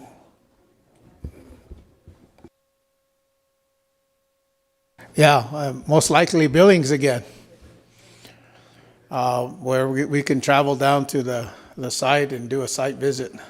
Also, we probably want to have all the committee, the standing committee people, the designees need to get together also, and you might want to reach out to the Forest Service. He wants to talk with the horse groups or about the horse groups. So get together and figure out if we can get one representative from these horse groups to the next meeting. That's very important. We got to start figuring out a route for these people and or these groups, and the families and the routes and the areas they're allowed to go. I guess on the parks side. So those are the things that we need to think about in the next coming meeting. Also, the standing committees, you're going to have to start communicating and creating an agenda. From the time we get up there to the time when we depart and do a final walk around to make sure the grounds are A-OK. So those are the things that we need to do as standing committees for each tribe. If you haven't created a standing committee representative, it'd behoove you to do that and start getting in contacts and so we can share with you all these ideas that we've been mentioning for the past 5 meetings. So, any questions?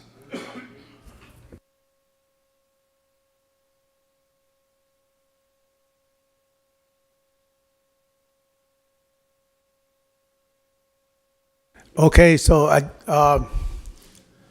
with that, I think we're going to exit with the flags, the staff, and the color guard. Oh, wait, hold on.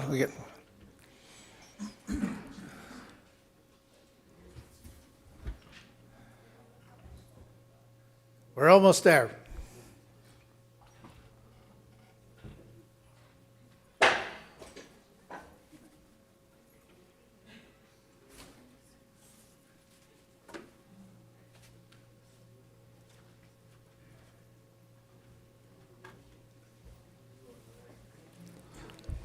Frank. Frank. When did you say that next meeting was? To be determined. We're waiting on an answer from Standing Rock. And if Standing Rock agrees, it'll be either on their reservation or hopefully Bismarck. Okay, thank you.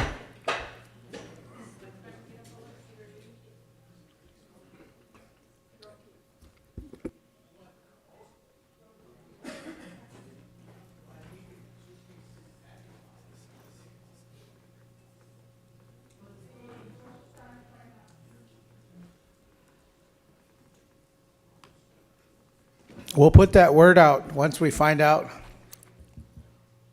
Okay, I'll turn it over to Northern Cheyenne.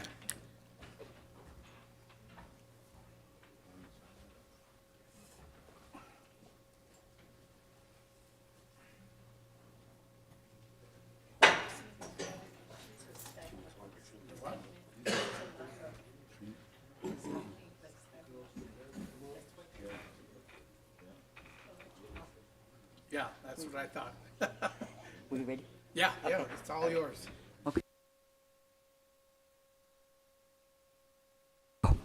Kim Whiteman Harjo here for Northern Arapaho Tribe. I'm the co-chair. And we'd like to honor Frank and Ernest. They've really been keeping us in the loop. Came down and asked if we were going to be the allies again, so we're committed. Here we go, Frank. Sideways? Yeah. Yeah, sideways. Frank's been a leader for Little Bighorn for many, since last year. We had our first planning meeting in Casper, and then Ernest's been a big part of it too, so we'd like to honor Ernest Littlemouth also. Thank you. Mm-hmm. Thank you. And we got one more. Who's our other leader? Trina. And then we'd like to call Miss Trina up here also.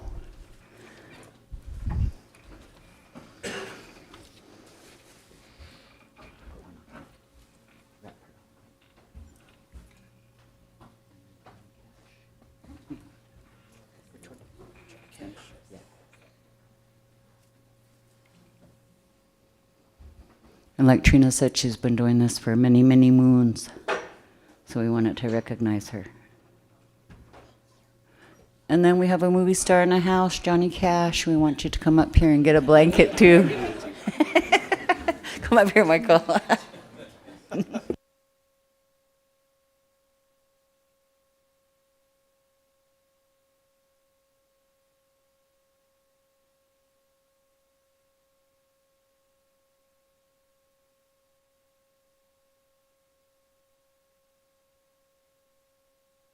True leaders in Indian country. Mm-hmm.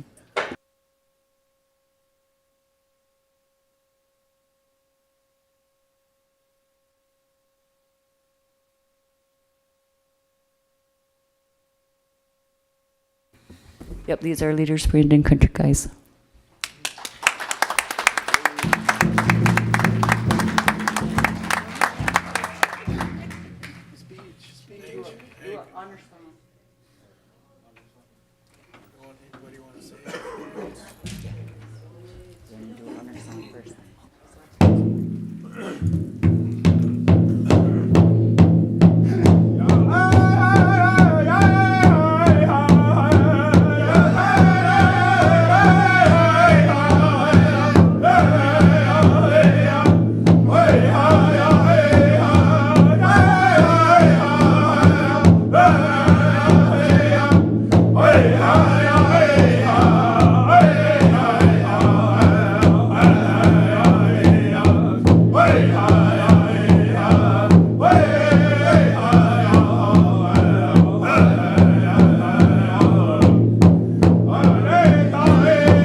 guys want to say a few words, you can. Di la wopi like don't meet hat academia like kui chash na si chango ma coach himata na wana bosman ati. I just want to say thank you. This is a very unexpected honor, and I just want to also shout out to my chekola in the back. You know, I wouldn't be here if it wasn't for Sinte Iglesias University and my chekola in the back, Royal Ostis Blanket Stone Jr.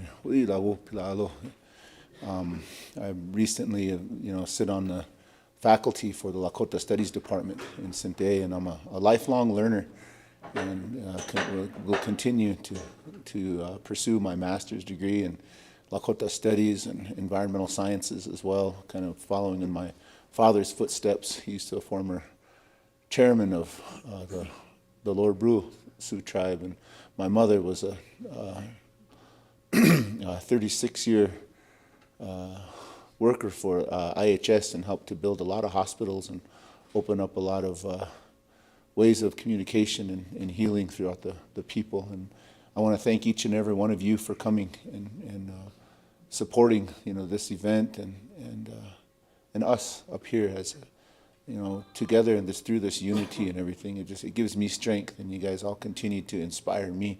And I just want to say thank you to our ancestors who made this happen. We wouldn't be here if it wasn't for them. We're still continuing that battle. O Pilalo Humitakas.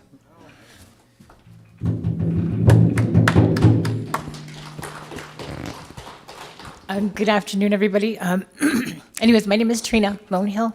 I am the current 5th member for the Oglala Sioux tribe, and I'm also a direct descendant of warriors that fought here, female and male. Knife Chief Milai Atapi and Susie Shatniai Tatohea Najingwi. And I wear her on my earrings. I don't know if some of you have seen it, but she had a headdress on. That headdress was placed on her after the battle, after they fought. And so I am here representing those families. I was visiting here, and I actually met a lot of relatives, Mahbiatol relatives. So my great-great-grandmother was a spoon hunter, and her son was Fool's Crow. Fool's Crow was the son of Knife Chief. Knife Chief fought at the Rosebud Battle. So I have very deep ties, family ties, familial ties to these battles. And at the 100th anniversary in 1976, my grandpa Fool's Crow represented our family, and he did prayers at the monument. This 150th, our family will be represented. I'm making sure that I am here because of that. I brought my sons, with me, and so I told them in 50 years for the 200th, you're going to be here representing our family. But I want to acknowledge the Spoon Hunter families. I want to acknowledge the Headley families, because they actually hosted us too. Our families in history, coming here, we used to come here dancing. We were powwow people, so we used to come here and stay for weeks, and just the hospitality that they had for us. And so I just want to acknowledge that and thank them. I acknowledge the Soldier Wolf family as well, because they used to come to Pine Ridge. And so as a child, dancer, I always watched their regalia, their beautiful beadwork. The family had all the same beadwork. And I always remember that. And I met Yufna one year, and I said, the Soldier Wolf family, and that was her family. And so it was really good to see that. But I want to see that amongst our people again. I want our families to come to each one's celebrations and form those ties and become allies again. That's the big thing for me. I grew up, in the 80s. In the 80s, in the 90s, I went to a boarding school. And to me, the word boarding school is really, really triggering. Even though I didn't attend one, as a child, but we had that in our families. But I went to a private boarding school. And so it took me 30 years to realize that was not a bad experience, that it was actually really a good experience. But, it took me that long, but it brought me back. I always wanted to be amongst our people. Anytime, anywhere I go, I come home. I worked in DC, I lived in Minneapolis, I lived all over working, and now I'm home, and this is where I plan to be for the rest of my life. I tell my kids that. I'm sorry. I'm old, no, but this is where I want to be. If you want to, you can venture out, but but I'm really glad to be here. Thank you for the hospitality, and yeah, Lila Wopila.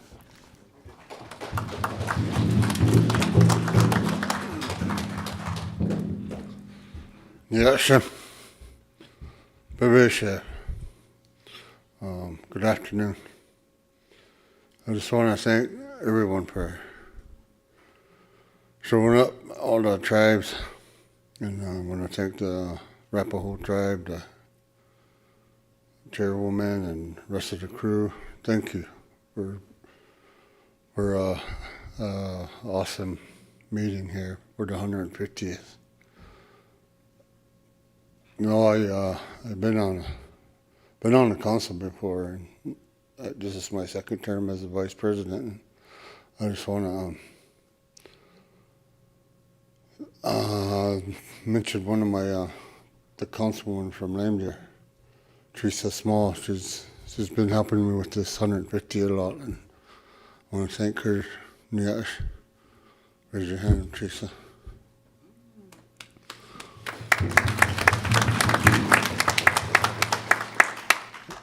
And also, I run a nonprofit organization. It's called the Thunder River Emergency Shelter, and we just started a pantry too. So it's hard all over Indian country right now, and especially the prices going up. I'm sure glad you guys, like I did, I had to drive over here, but safe trips back home, and we'll see you at the next meeting.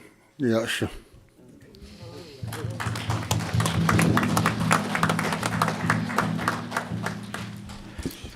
All right. Matakiapi Wopila for coming today. And I would like to say Wopila to the host here, the Arapaho and Shoshone tribe, coming together. You're with us in our hearts. When I remember when they first came and reached out and came to our meetings at the Great Plains. It was good. I felt real good. There was going to be a connection that we're coming together. Same with Northern Cheyenne. When they came to our meeting and wanted to collaborate together, so we made that. We had a ceremony with Mr. Orville Looking Horse, and reaffirmed that alliance with the Northern Cheyenne, and that was great. That was a good start, and now look where we're at now. We have a lot of tribes here. I think we have 13 total. We have the Northern Arapaho, Northern Cheyenne, the Crow, the Navajo. Let's see. We're Indians. They're from the California tribe that was here. Mandan, Hidatsa, Dakota Nation, Canada, Yankton, Sioux, Eastern, Shoshone, Lower Brule, Oglala Sioux tribe, Rosebud Sioux tribe, and Pheasant Rump, Canada, Saskatchewan. So we did have a great turnout from these nations here. Even though we had just maybe one representative, that's still great. That just tells me that there's more people out there that want to get involved and want to see us united, and that's what we need to do. And we need to continue to stand strong together, because when we come together, we make a difference, and it shows. So I know back home we heard some good news, but it's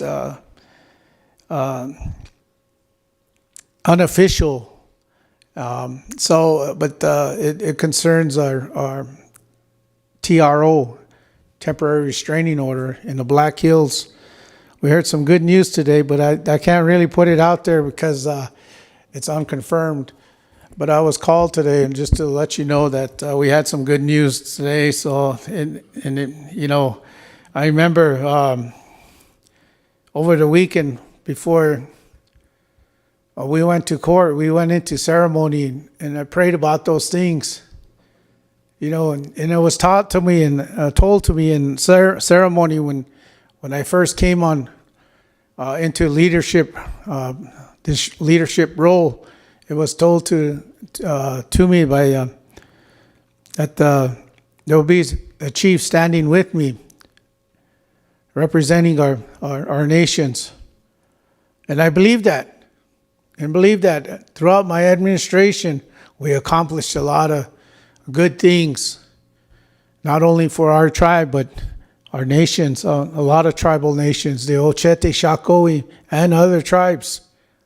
As you can see, you all are evidence of that, coming together, unity, tribal nations coming together, even the government, all wanting to work together. We may not see eye to eye on things sometimes, but we're willing to collaborate and compromise and come to some kind of agreement. But we still got to continue to fight what's right, for what's rightfully ours. We need to take back some of these things that were taken from us. In those treaties, we have language in there that we can interpret to today's standards to regain some of these issues that are rightfully ours. So that's what I look at. That's what I use. And that's what I voice for not only my tribe, but for tribal nations on a national level. And that fight is also up there. Behind the scenes, from our own homelands, tribal leaders, when we go to Washington, we think about these things. So when I come to meetings like this, and I attend a lot of meetings, I look at the grassroots who are in those meetings, the issues, and I take that and I apply it to those federal agencies, those politicians, and you speak from the heart, from your people and their concerns. So that's what keeps me strong, is ceremony, inipi, or sweat lodge. It keeps me grounded. It reminds me of who I am, where I come from, and why I do these things. So with that, that's my campaign spew for the day.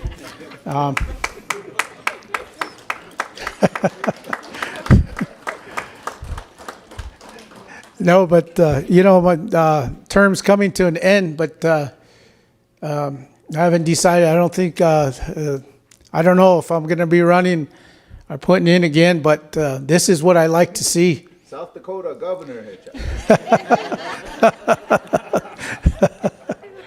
But we need to continue that fight for our people. And I like to see this through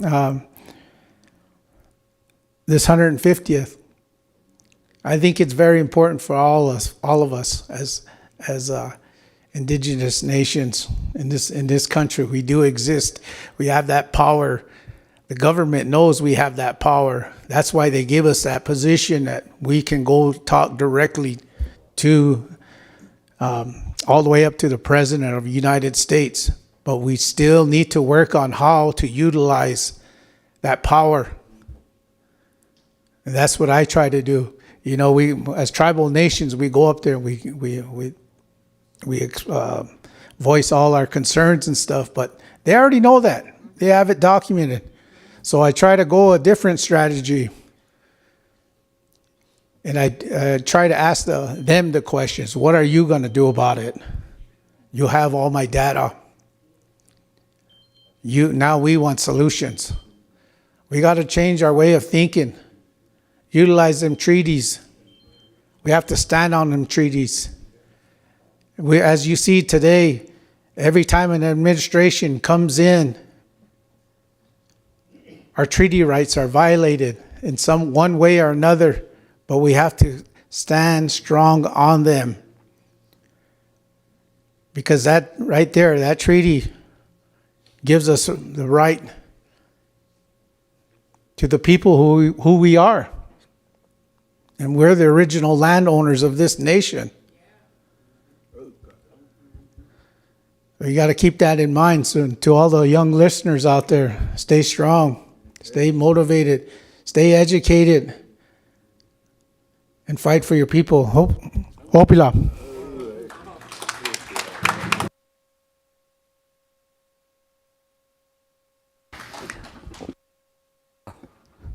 Well, ho, everyone, for coming. Thank you for all your kind words and being here. And everyone that came, I hope everyone has a safe trip.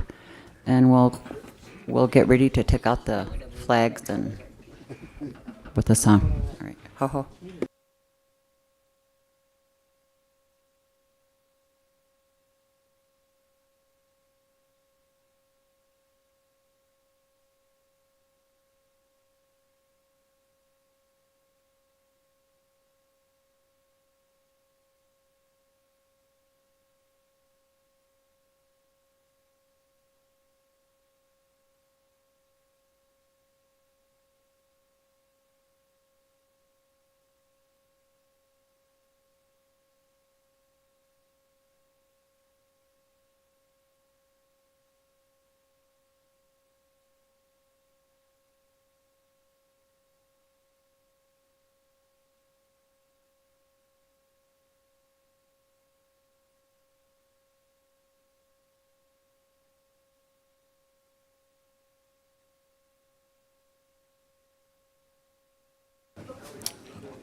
We'll go ahead and retire our colors.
Well, hey, thank you everybody for coming. That'll conclude our meeting. I hope everybody's stay was great. I hope everything was good. Safe travels to everybody, and like Frank said, the next meeting place, date, and time will be to be determined. So thank you all for coming, and safe travels. Ho ho.